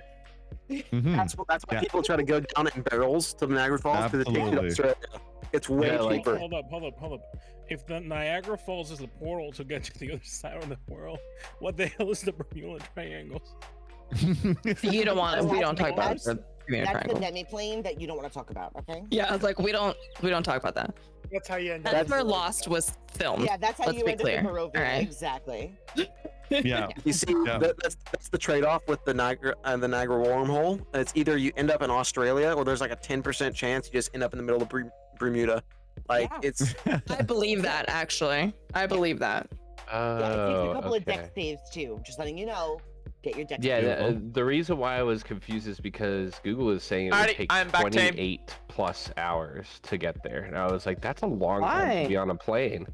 It's accounting for the fact that you're going in the future. So that's why it's accounting for your time Wait. travel there.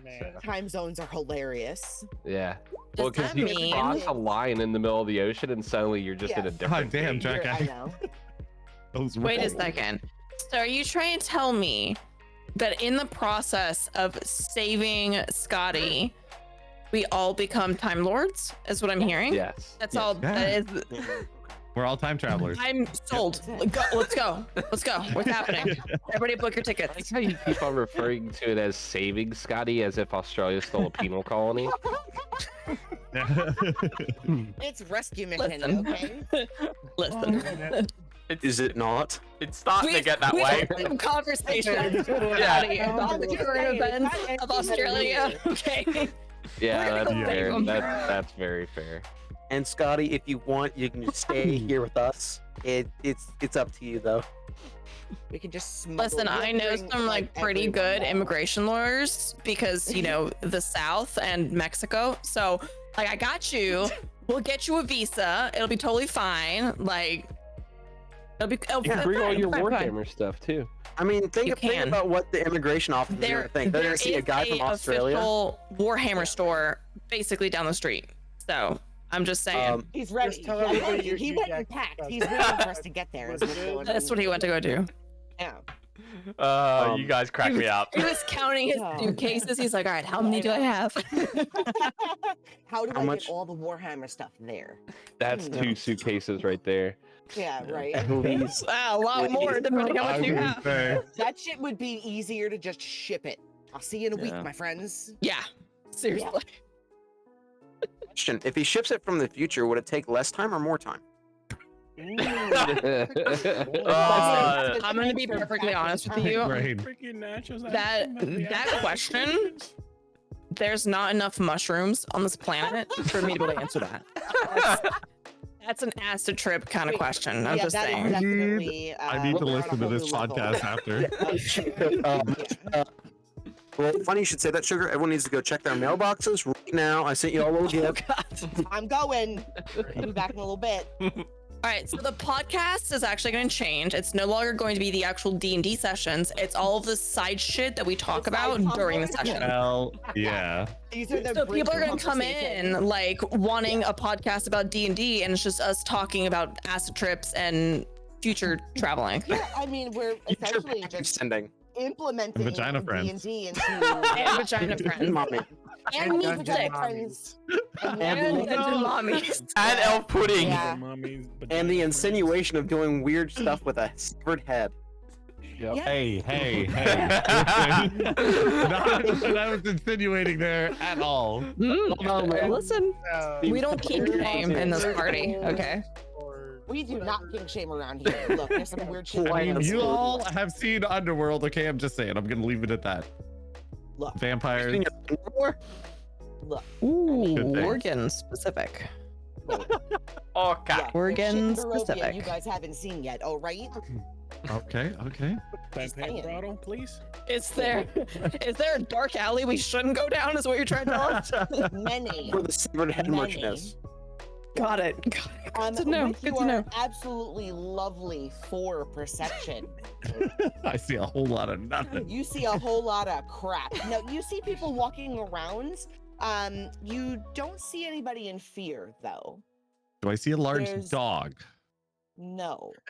Okay. You don't see any evidence of anything, and the wagon looks like it's intact. Looks like it's intact. Okay, interesting. Hmm.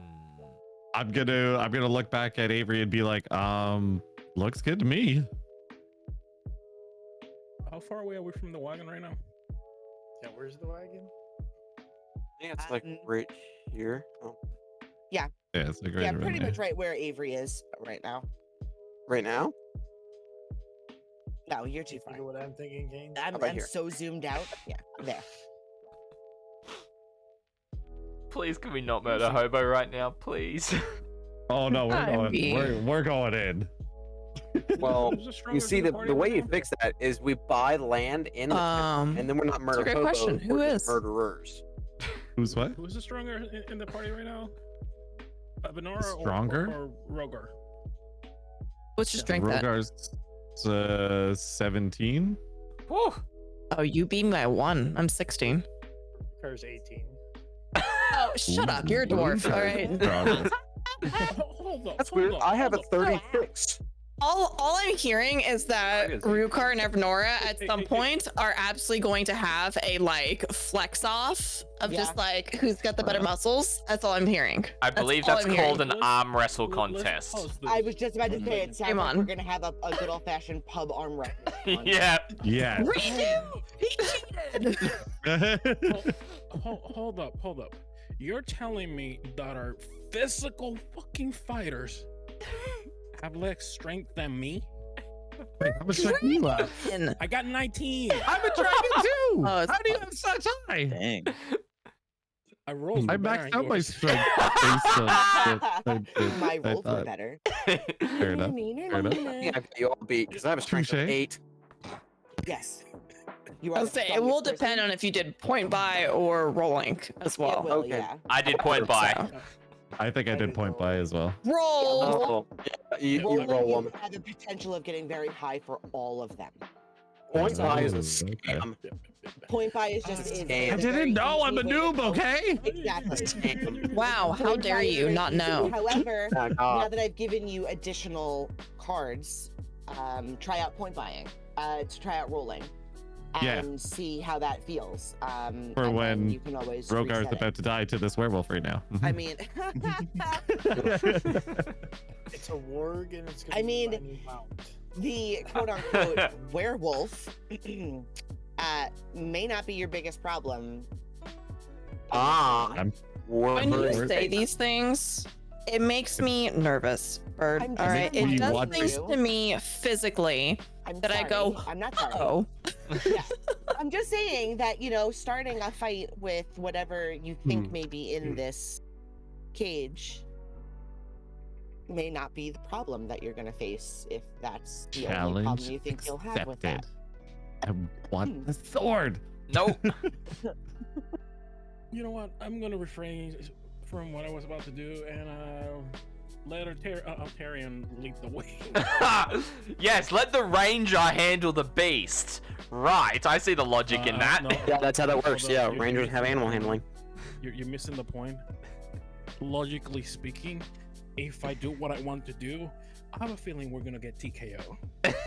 No, You mean TPK? No. Not with our rules. Also, All right. So, Super quick. So, As just like all the conversation is happening, Evanora is gonna take Altharion's arm and she's gonna whisper something into his ear.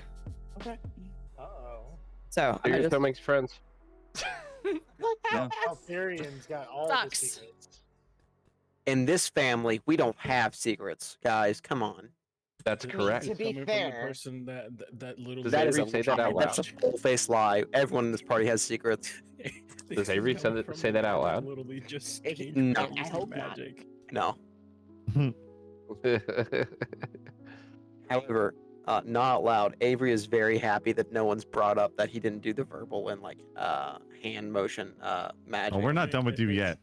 I know, It's I know. okay. He's just very relieved that that wasn't the first thing that came up from Evanora just walking over and go, "What the hell was that?" It's all good. No one has brought. She's up got other that, things to worry about. You know.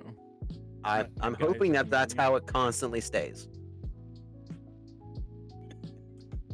So currently, Evanora's sending me a DM on Discord that's going to be pertaining to what So she's while, whispering. So Sugarsockz is she's writing that. Sorry, telling secrets over there. I'm just waiting for her to send that. Rogar's gonna sort of like look at Drakax and the rest of the party and start sort of like motioning to like, so we doing this? I'm gonna nod my head up and down slowly but very joyously. Altharion's going to Here. kind of shake his head whilst Evanora is speaking, and he's going to shake his head at the party and go, "Let's not."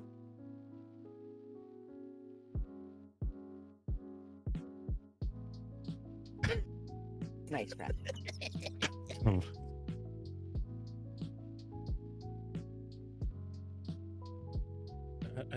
I'm gonna be honest. I debated about doing that towards the wagon or towards the freaking house. Of the... So Evanora has just said, we were "What at is the the other day. sword? Is not. Or the What other if the sword is not an actual sword? so That Rogar's weapon may gonna like look not back be at what Altharion we're and be like, thinking.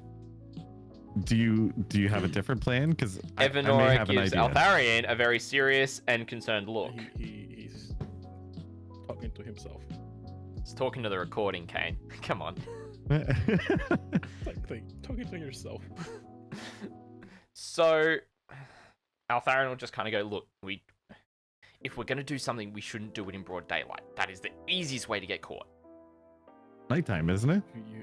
It's up. We're still in the afternoon. I thought it was nighttime. No. Oh. It is the afternoon, but keep in mind that it's always twilight looking outside. It's never full sunlight and never full darkness. There's just a consistent feel to the time of day. However, being in Barovia for quite some time now, you've all realized that the people here treat the day to have time shifts. There is a morning, an afternoon, and a night to them. They do eventually go to sleep for the night and wake up what you would think would be early morning. So your schedule hasn't changed as far as that's concerned, but if you were to do something that, just for example, requires you to have the morning light, you would have to nail it, if that makes sense. Yeah. All right. But yeah, no, he's right. You're technically still in like mid-afternoon. Okay. I misunderstood part of the conversation at the church. No, the question is, do we really want to risk? Weren't we warned not to be out in town at night? At night. Yes, we were. Okay. But at the same time, remember, we still have that goal of trying to figure out what the heck is going on with the missing children. You don't need to explain. If we're gonna be out at night, I'm all for it. Don't worry about it. So am I. nAga shakes his head viciously. Go ahead. At this point, I think with everything else that's going on in town right now, particularly with what I was hearing at the church, that there are some parents that are going to attack the manor during the carnival. Things are about to hit the fan here. Now, if they attack the mansion and, who knows, potentially kill the Baron and the Burgomaster in that effort, I'm not sure if they will, but that might mean that we won't have access to them to figure out what the heck's going on. Now, yes, the carnival is one potential point of what could be happening here. But, with that said, we've still got info on Bluto, as well as the Mad Mage. Now, I think with the information we've gathered and what we've all been realizing over the past couple of days being here, I think it's time we go back and talk with Madam Eva again. Because we've gotten the cleric on side. He's our ally. So that's one step. She would probably have something for us after that point. If we inform her of that, we may have more she may have more for us to go off on.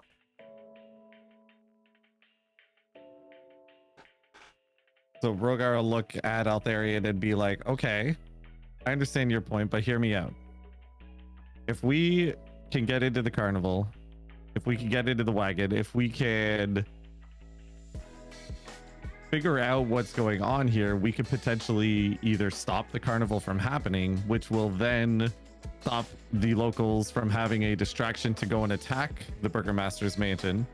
So there's no risk, or at least less risk, of losing the Baron or the Burgomaster, so we can still talk to them later and potentially stop anything that happens at the carnival while we're here right now.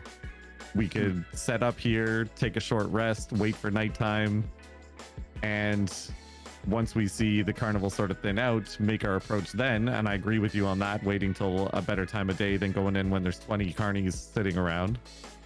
But I think we're already here. Why not take advantage of it and potentially stop the assault on the Master's Mansion? Plus, the info I have right now is only for right now. If we come back tomorrow, it could be worthless. Evanora's gonna look over at Altharion, kind of in this like, should I say it kind of look, kind of looking for approval. Altharion will just give one nod. So Evanora's gonna sigh and explain. I don't know how much experience you have with fortune tellers, but the things they say you never take at face value. This sword, this weapon, may not be what you think it is. That could be a living thing that is not here to hurt us, but to help us instead. We don't know what's in there. And whatever that is, we may not have to kill it or hurt it. I agree. Or do anything to it. I agree with you, but it also, so if it is looking at everything the fortune teller said, they also said that there was an enemy, or sorry, not an enemy. They also said that there was a creature of darkness that we could use their secret to our advantage. And we don't know if that's the beast that we're hearing or that Avery heard within the carnival. And the only way we're going to find out is if we approach it and see what's going on within here. The creature of darkness could also be the clown guy. Clowns are most often evil. I'll just point up. It's at this point I'll pipe up and I go, look, I can recognize most beasts. I know what to look for. If you're describing already a quadrupedal creature in there, I might be able to ascertain some more information through hearing, through, without seeing it at all. But also at the same time, I've got disguised self. I can walk up in a very similar way that you did, Avery, and be completely in disguise. If you do that, I'll go with you because they've already established me. They know that I'm there and that I'm looking around for work. So, my cover was my name was Michael Smith and I'm a carpenter looking for work. So we can all run with that. And Rukhar will sort of pipe up and be like, if you and Avery want to do that, why don't the rest of the team? I noticed there's potentially some bushes down here, Bird. Why don't we go set up in the tree line, take a short rest while you guys go gather more information? Yeah. Okay. It looks like some of you are hurting for worse. Some of us could use a short rest if this is going to turn into something. Yeah. Yeah. So before I go any further, I go, look, if some of you guys are hurt, I can still do I could cure wounds, I could do some, I could make some magical berries again so everyone's nourished for the night. Whatever you guys need, let me know. I'll help out with what I can. I could be like, I got some more dream pastries if anybody wants them. I got 5 left. And we'll just sort of move down towards. Can we do a short rest here, Bird, while they're doing that? Yeah, I don't see why not. Yeah, just me and Avery and Altharion are going to be pretty much exempt from that short rest because we're going to be actively doing stuff. Correct. Yeah. Which is fine. I've still got spell slots. And yeah, no, I'm not hurting on health. Yeah, and I'm full health too. So what do I do to regen health on a short rest again? Your hit dice. Hit die. Yeah, you should have a amount of hit dice.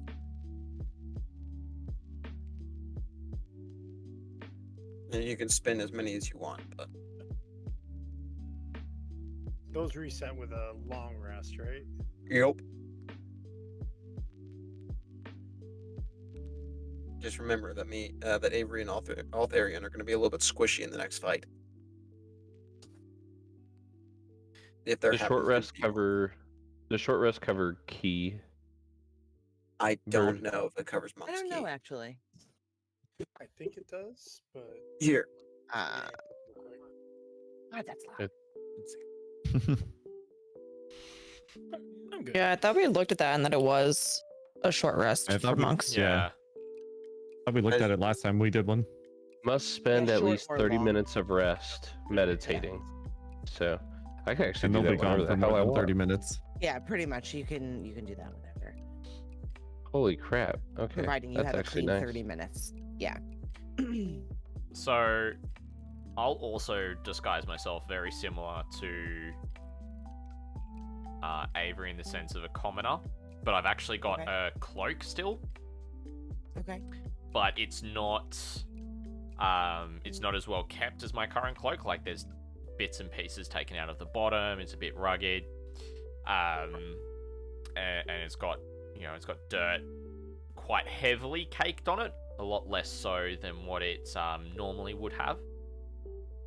And I'm kind of in not necessarily like nice clothes, but I'm in well kept clothes otherwise. Not that's unfitting for commoners, but they're relatively fresh, like I've kind of recently put them together myself type of thing. Okay. And I'll turn to Avery. I'll go, look, before we actually head out, I'd like to kind of surveil from here what's going on. All right. Just before, I'm gonna. because whilst yes, you've walked back and we've been here for about 10-15 minutes now, everything you've seen over there could have changed. So I'd rather get some info before we start to actually move in. You know? Yeah, I want to make sure we have a path of execution before we execute. Yeah. Also, I'm gonna mimic whatever Altharion just did, with his hands and what he said, and I'm gonna change back into Michael Smith. Okay.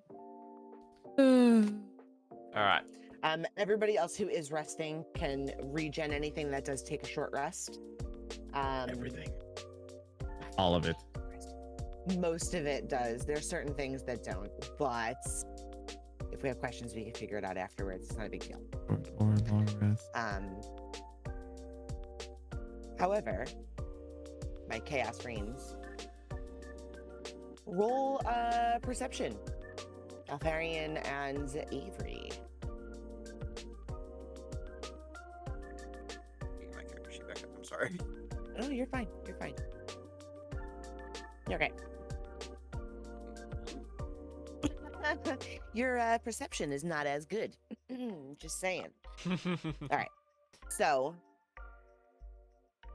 things do look a bit different to you, Avery, than they did previously. The wagon is still in the same position.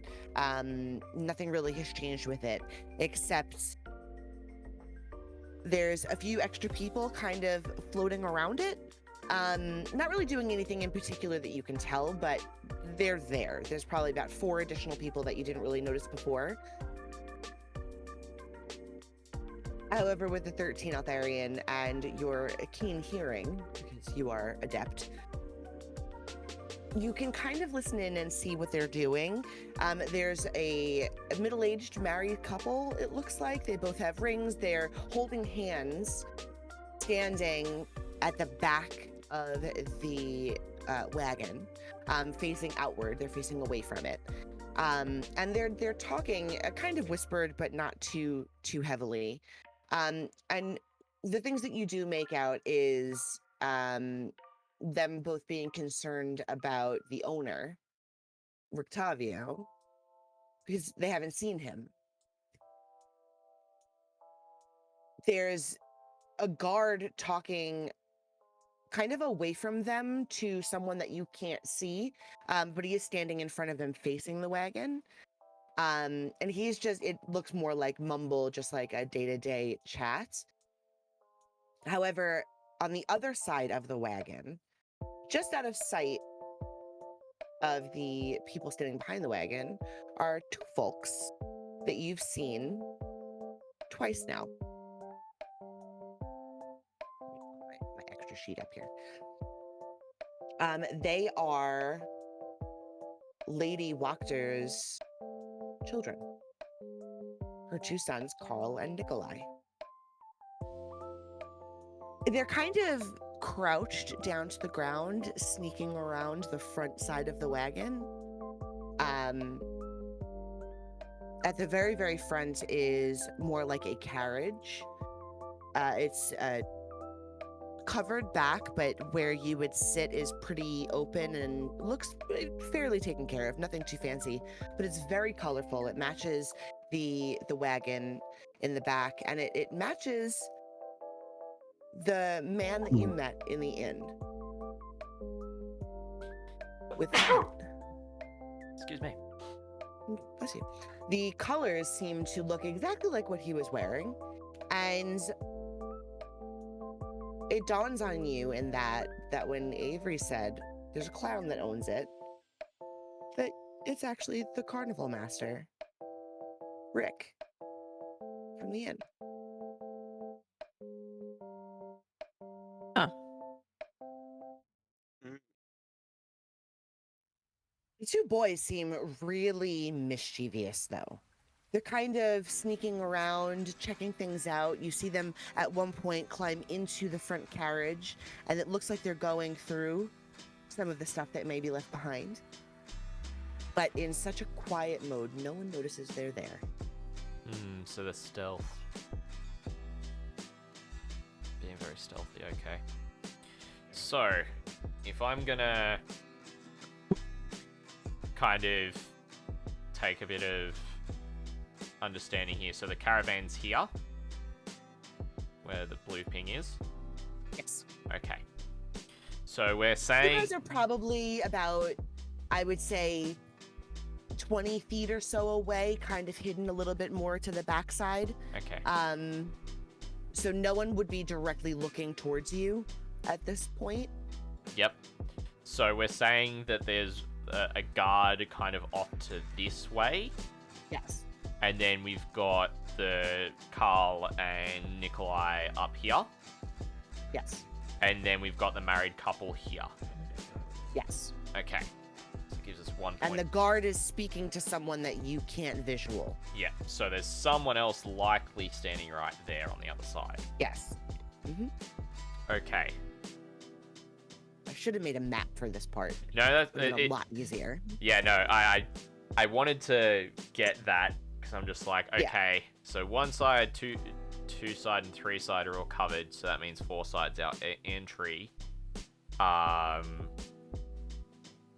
Which is, and then kind of, is there anyone kind of walking around in this area that we can see in our kind of direct path in? No, not that you can see. There were a couple of people in the farther distance closer to the big warehouse, which is more up here, kind of going in between some of the storage container units and the actual stockyard building. But other than that, there doesn't seem to be anybody else patrolling the area or keeping an eye on anything specific. Okay. So I'll turn to Avery and I'll go, how big was it underneath the caravan? Do I know how big it was?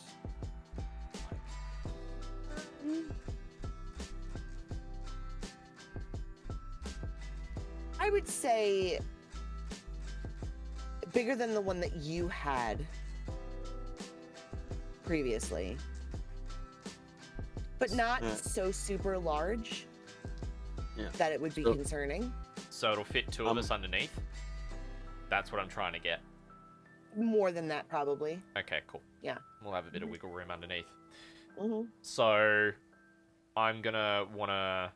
I'll turn to Avery and go, alright, if we're both gonna be able to fit underneath, let's do this stealthily. And if Carl and Nikolai that I'm seeing are rummaging through, they're gonna know something's up as soon as this, you know, if what you saw starts sniffing around, it starts growling, all that kind of stuff, they're going to know something's up. Unless it's already agitated, then it won't be out of place.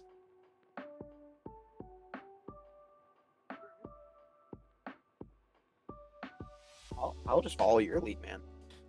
Alright, so I'm gonna approach kind of in a normal sense, but I'm trying to do it in such a way that I'm not making much noise about myself, so I'm not drawing attention. I just want to kind of cruise over to it very carefully, but if someone was to look at me like I'm not out of place type thing. I'm gonna walk with him and acting as if like I'm showing him, like I'm pointing at different parts of the caravan to show him like different parts that we could work on, as if like a carpenter's looking at what he can assess. Yeah, an apprentice. Yeah. Okay. I already have a name for you. Oh boy. In case they ask. Okay. Would you care to tell me before we walk over? Oh yeah, no. Absolutely I'm like, you're Joshua Keaton. You're my apprentice, and I'm gonna like put a couple more gray hairs in my head. Oh my. The hell? Alright. The hell you keep coming up with these damn names. You see, Bird, I am also a DM, so coming up with random names for people that I've never planned is sort of part of the deal. Yeah, I know. It just takes me a second to come up with something like actually good name. That's fair. Okay. That's fair. So I would say that you could easily do that. Everyone around you seems fairly distracted enough. There's a moment when you're walking up that the one guard that can see you potentially kind of makes eye contact with you, but just nods his head and continues his conversation. I'm gonna give him like a light wave, like, "Hey, what's up?" And then I'm gonna keep like talking to Altharion, or sorry, Joshua, about the wagon. Okay. Yeah. When you get close enough to the wagon, Carl and Nikolai are still rummaging.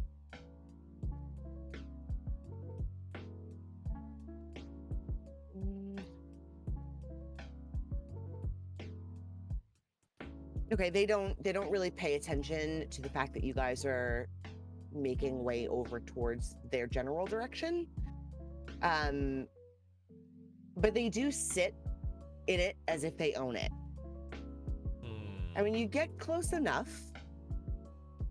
you notice that they're giggling and they're fidgeting with what looks like a lockbox of sorts.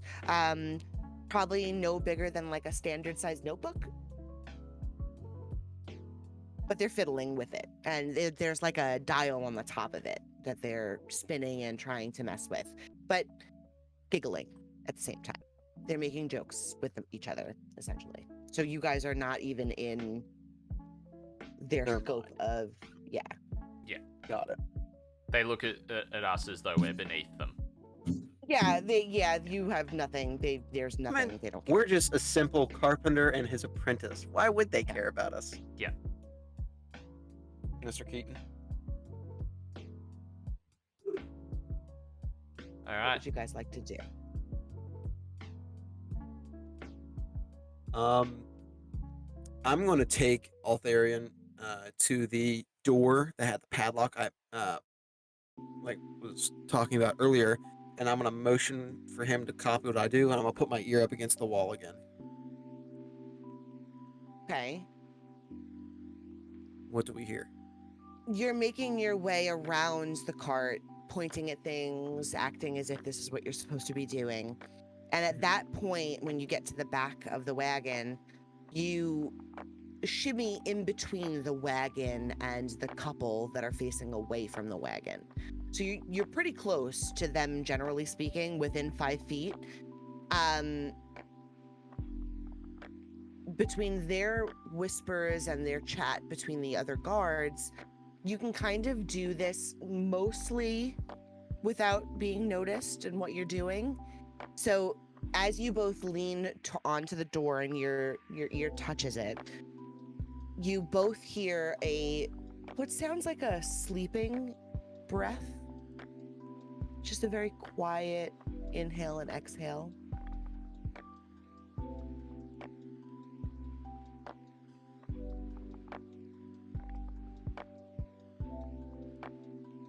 I'm gonna whisper very quietly to Altharion to try not to wake up the thing.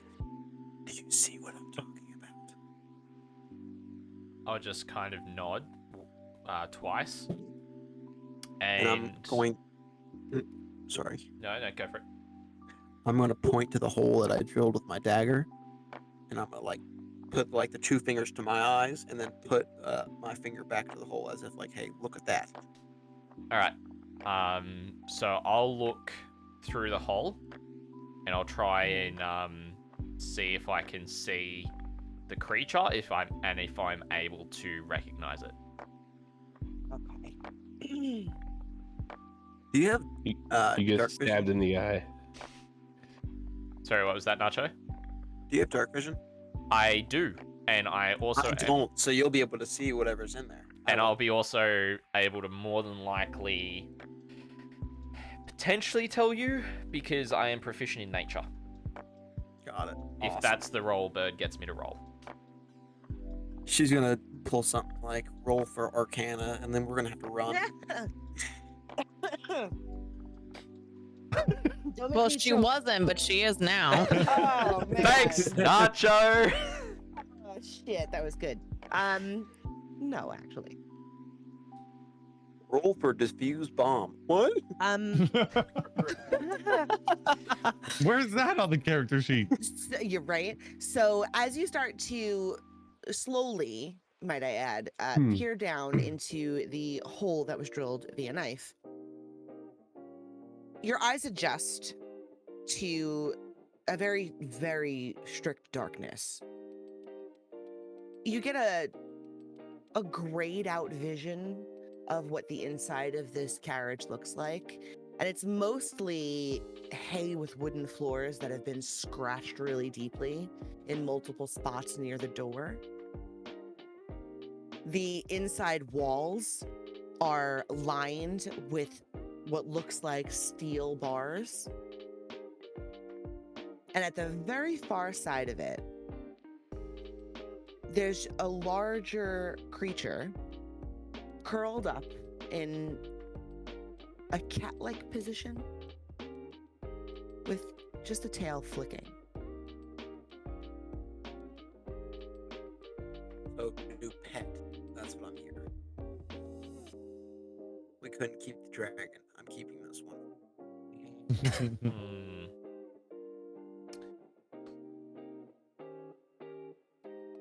Okay, so I'm able to see that it's a cat-like creature. A very large stature.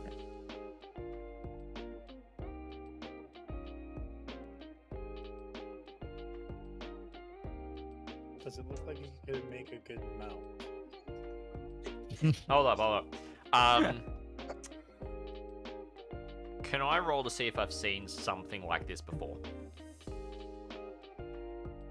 Yeah, you can do like a nature check. Okay.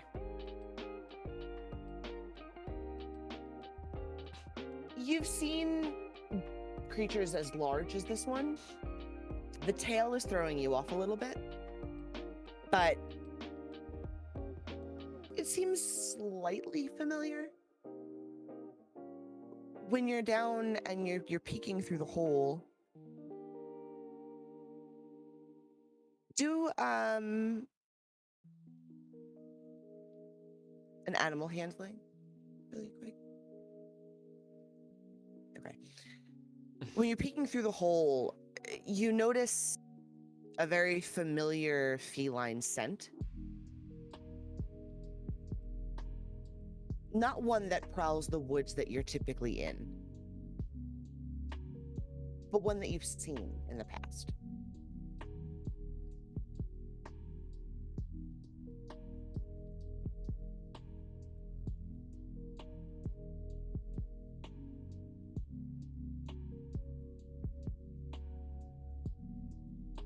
Okay.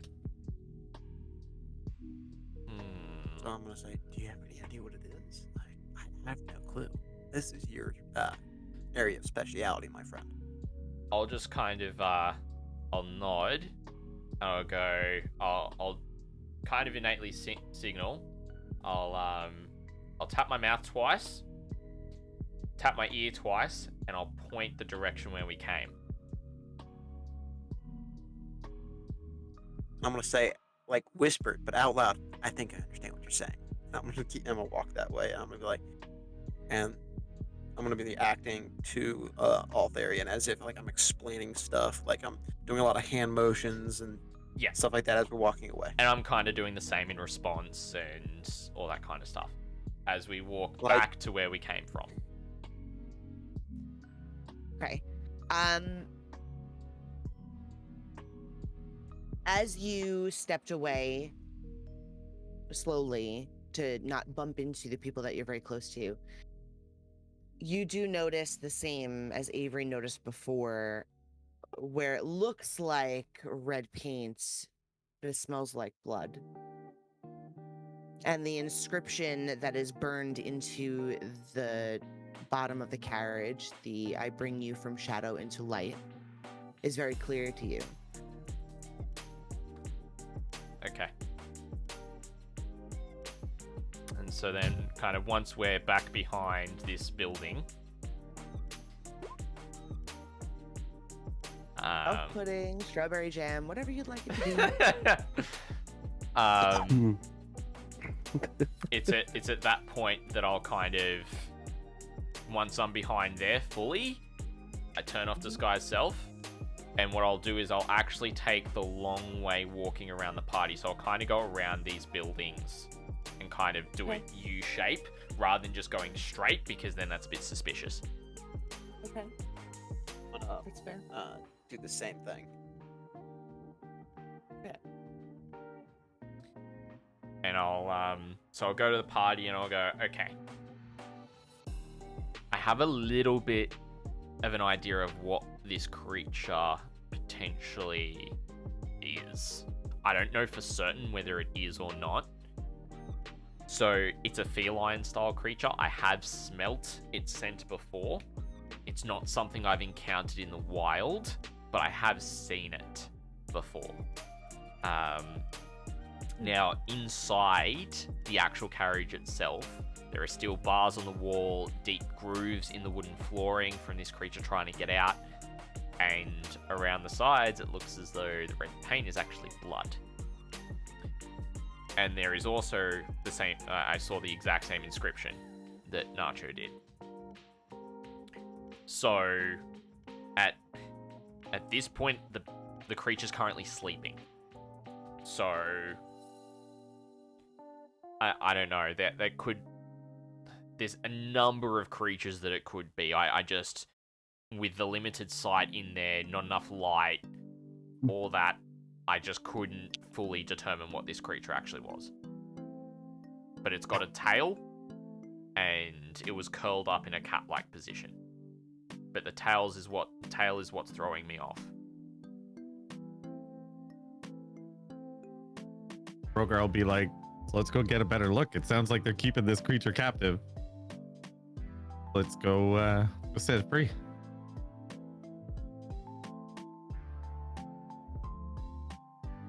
Altharion will kind of, he'll take a seat by the tree, and he'll just kind of lean back up against it, and he'll just be like, from what I've seen of the inside, I don't know if we want to set it free, because it could rip us to shreds.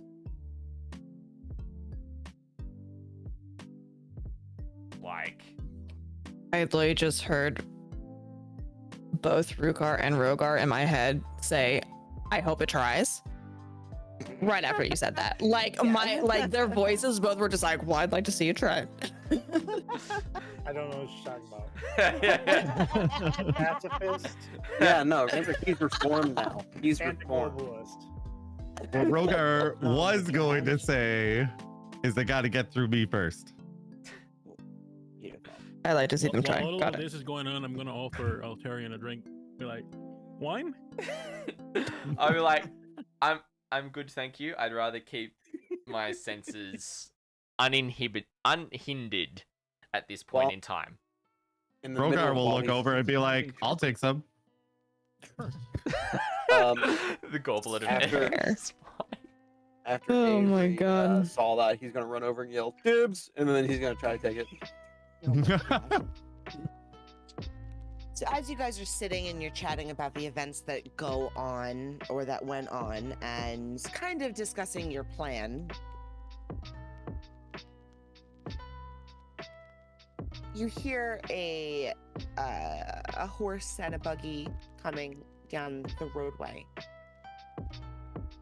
It's coming from in more central inside the town, and it's heading towards the stockyard. Yeah. Yeah, exactly right there. And just in the distance, you can see a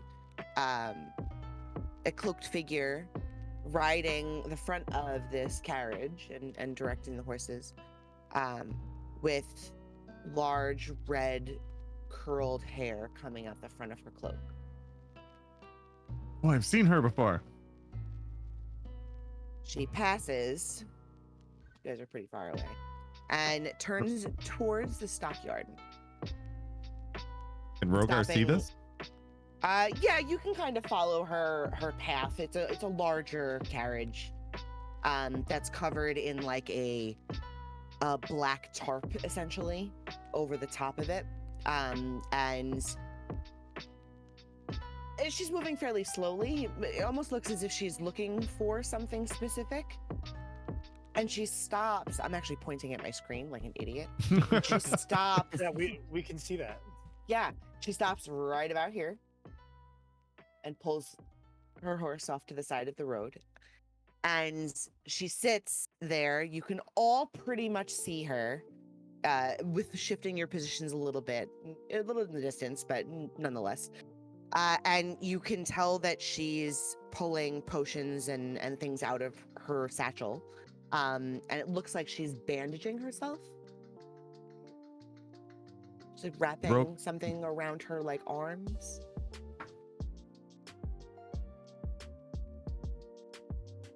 Rukhar's gonna look at the party and be like, guys, I'm pretty sure that's the girl that read my fortune that came into the inn a while back. The red hair, the cloak, it looks very, very similar. Ooh, we're getting our fortunes done? I'm gonna start like speed walking over to her. I'll follow behind. Have you ever watched the speed walking thing? Like if you're walking like that, not like proper speed walking, but more like I'm just trying to get there faster without sprinting at this lady at full speed. Olympic speed walking. Yeah, full like arms flailing, whole thing. Big speed I see it. walking. That is a new Is this towards the carnival, by the way? No, The it's lady- over here. It's up on the side of the road before the stockyard entrance. Is where she Okay. stopped. Yeah, I right about think where God they is are. punishing me for my like stupidity, because like right after I said speed walking, my entire leg and foot started cramping. Lol. Just the thought of Stop following me. Yeah.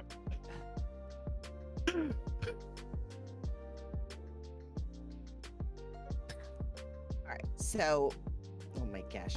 So, as you all start to make your way up to this wagon, she looks over in more of a startled, like, but not jumping out of her skin way. She looks over, eyes each one of you, and stops directly on Rukhar. Going, oh, it's you again. And she continues bandaging her arm, and you can tell just a general overlook. Her cloak is a little tattered, more than it was before. Her hair looks dirty, and she's got some scratch marks down her face, and her arms look like they were dug into by some kind of claws and ripped from elbow to wrist. And she's just bandaging each one. She has a healing potion in her lap. Yeah, pretty much.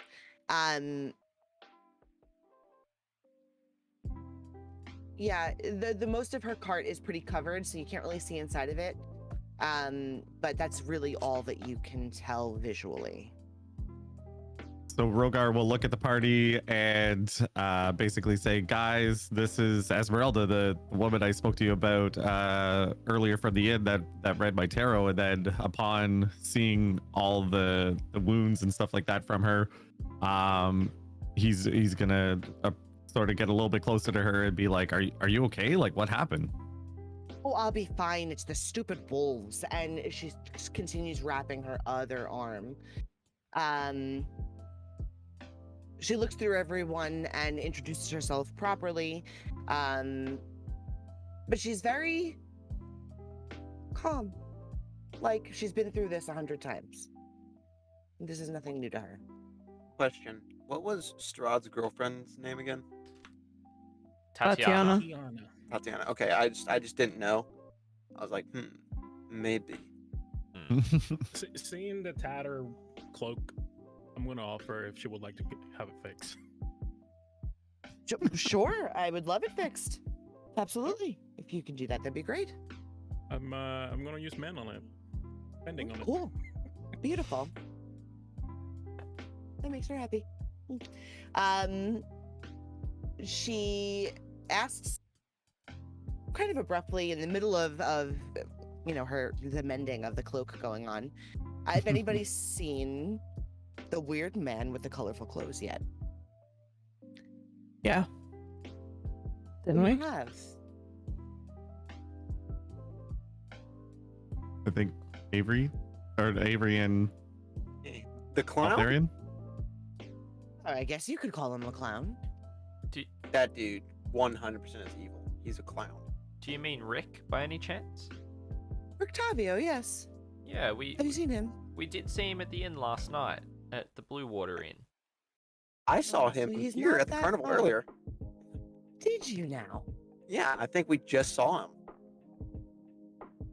She kind of looks through everyone and into the stockyard and spots the carnival wagon. I'm gonna. So I saw Octavio, right? I saw his face. Yeah. I'm gonna do the hand and the verbal components of this guy's self. I'm gonna be like, does he look like this? I'm gonna change my face to that. Yes, him, exactly.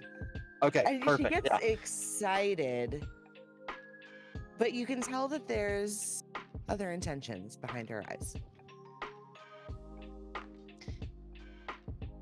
Well, if he was here just a moment ago, or at least earlier today, she goes, then I shall wait for him to return, or at least come out.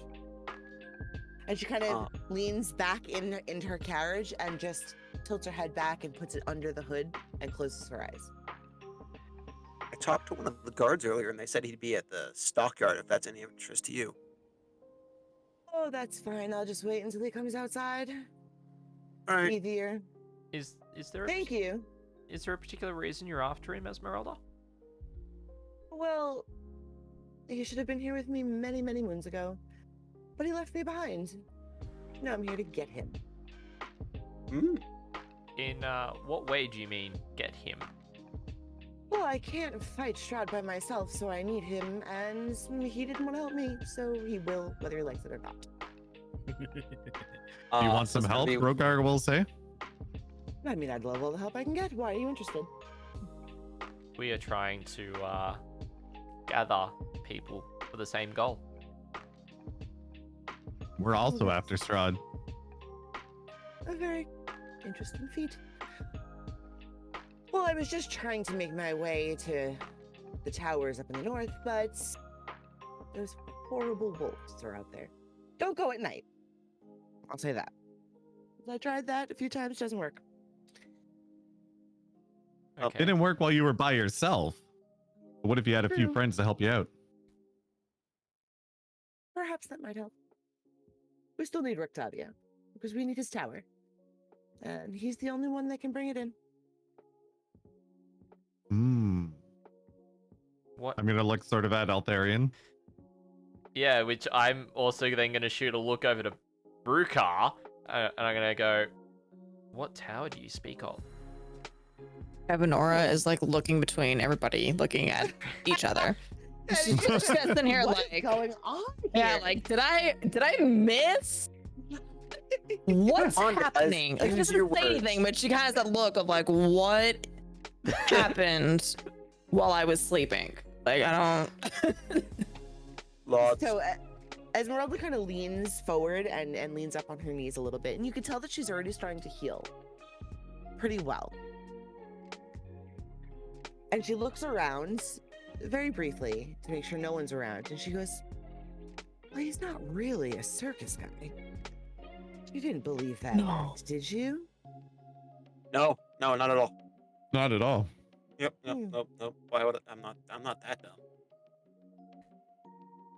So, whilst we didn't believe it, there's... But you don't know who he is, do you? Did you see him, like the real him? Potentially in the tavern, in the Blue Water Inn, because whilst I was sitting there, I saw him change appearance as he walked out the door. Oh, he's a tricky man. Now... She kind of leans in really close and she goes, he's the iconic vampire hunter. How do you not know Van Richten? Oh my god! Oh my god! Wow. Yeah, baby! I thought it might be. I just didn't want to say anything. Oh! And that's where we will pick up next week. Oh my god! Yes! Oh! You guys know Van Richten. He literally wrote the guide to the Shadowfell. I love that he put himself in the fucking story. I don't even care. That is beautiful. Wow. Yeah. If we could get anybody on our side to fight and potentially kill Strahd, it's Van Richten. Oh, that's so hype. Wow.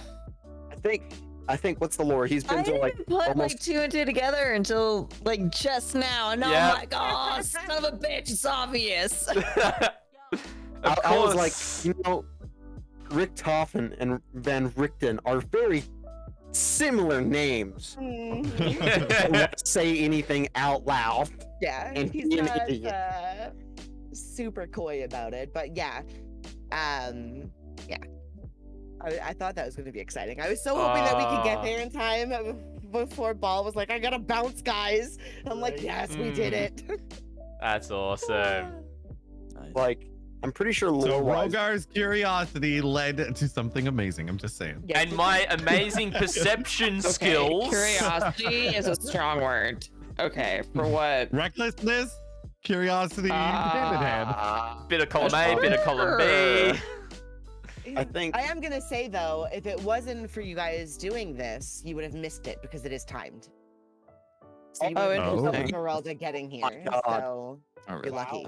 You're welcome again. Rogar pushing the wow. point to have us do something here. correct me if Hell I'm wrong, yeah. but Van Richten has been to like almost all the different planes of the Shadowfell, right? Yeah. Dude's ridiculous. Like, do you have any idea how hard it is to leave one, much less go from one to another? Dude's ridiculous. We need this guy on our What a team. man. You have me more pumped than what you realize, Bird. Oh, to have a vampire hunter on our team is gonna be lit. Yeah. Mhm. Not just a vampire hunter, an So, interdimensional keep far vampire away from hunter. him. Sorry, what was that, Balithal? That's not Rukhar is not the first impression we want to give him, right? Is that Definitely not. No. Definitely not. I No. think it's gonna be. There's very few people in the party other than maybe Evanora and Altharion that should ever be our like meet people.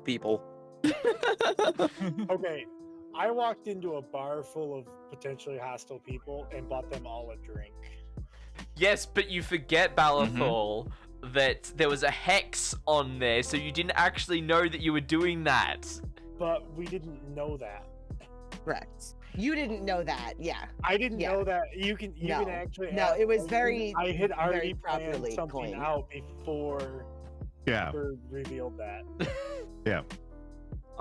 True. I'm so pumped. I'm so pumped. So keen. But like I was actually literally about to ask Esmeralda if she knew anything about the kids that have been disappearing. Like that's gonna be one We're of gonna my find out. that's gonna be one of my Dude. first questions next week. And Oh my god, the carnival is a it's a ploy to get the Burgermeister here so Van Richten can kill him. But I don't think the Burgermaster is actually a vampire. I don't know, man. If he owns dominion in Strahd's plane of existence, I feel like he's probably a vampire. But remember the fact that Fiona is one of Strahd's allies and doesn't like the fact that the Baron and the Burgermeister are in control of the settlement. Solid point. I mean, that's just like inter-party conflict. Rivals. We have that all the time. True. No, we don't. never once. Never. Hey, Box, I just want to point out, Rukhar's onto you. He has rolled 2 nat 20s when you've transitioned. He is learning about you. I was wondering what you were rolling for. I'm like, Yeah, I kept he's rolling doing things perception over there. when he was making his changes, and I've rolled 2 nat 20s on it. I love it. And the fact that he's saying the exact same thing as that I am, I'm like, Right. Like, I mean, everyone's gonna have their own version of it, at least in my mind. It's verbal, it should be about the same thing, but hand motion wise, it could vary slightly. But you did change once without any verbal or any hand Right. And that's one of the times I did the nat 20. So. And I think that's what, realistically, if I would have done it then, I don't think anybody would be on to me right now. Like, they might have. He's just doing there what might he's have been doing. some question, but not as much. Right. Just wait until And, Naga pipes in later on. That and the sky self can change your clothing. Changelings cannot change their clothing when they change, so my clothing has never changed. Interesting. So all my gear is still 100% present and accounted for, like out in the open. Yeah. Alrighty, well, I'm gonna go wrap up my recording. It's been a great session playing with you all. I'm going As to always. close my stream. Always. And I'll be back with you all shortly. Yes. Alrighty. Alrighty, ladies and gentlemen. That was session 14. So much good stuff happening. You have no idea how pumped I am for session 15. It's going to be so good next week. Figuring out the Van Richten and how he's going to fit into it, getting him on board. It's going to be so good. It's going to be so much fun. I am super keen for this. It's good fun. I hope you guys are enjoying watching these D&D sessions. It's absolutely great fun. Playing with all of these amazing creators as well. And just connecting with one another. And it's awesome to collaborate and bring you guys this content. If you did enjoy it, drop a like. Drop a comment down below to what some of your favorite parts were as well. It's been absolutely awesome hanging out with you. And if you love the D&D content and want to catch more stuff from myself, make sure you drop a subscription on the channel as well. But ladies and gentlemen, I've been Scotty D49, and I'll catch you in the next session.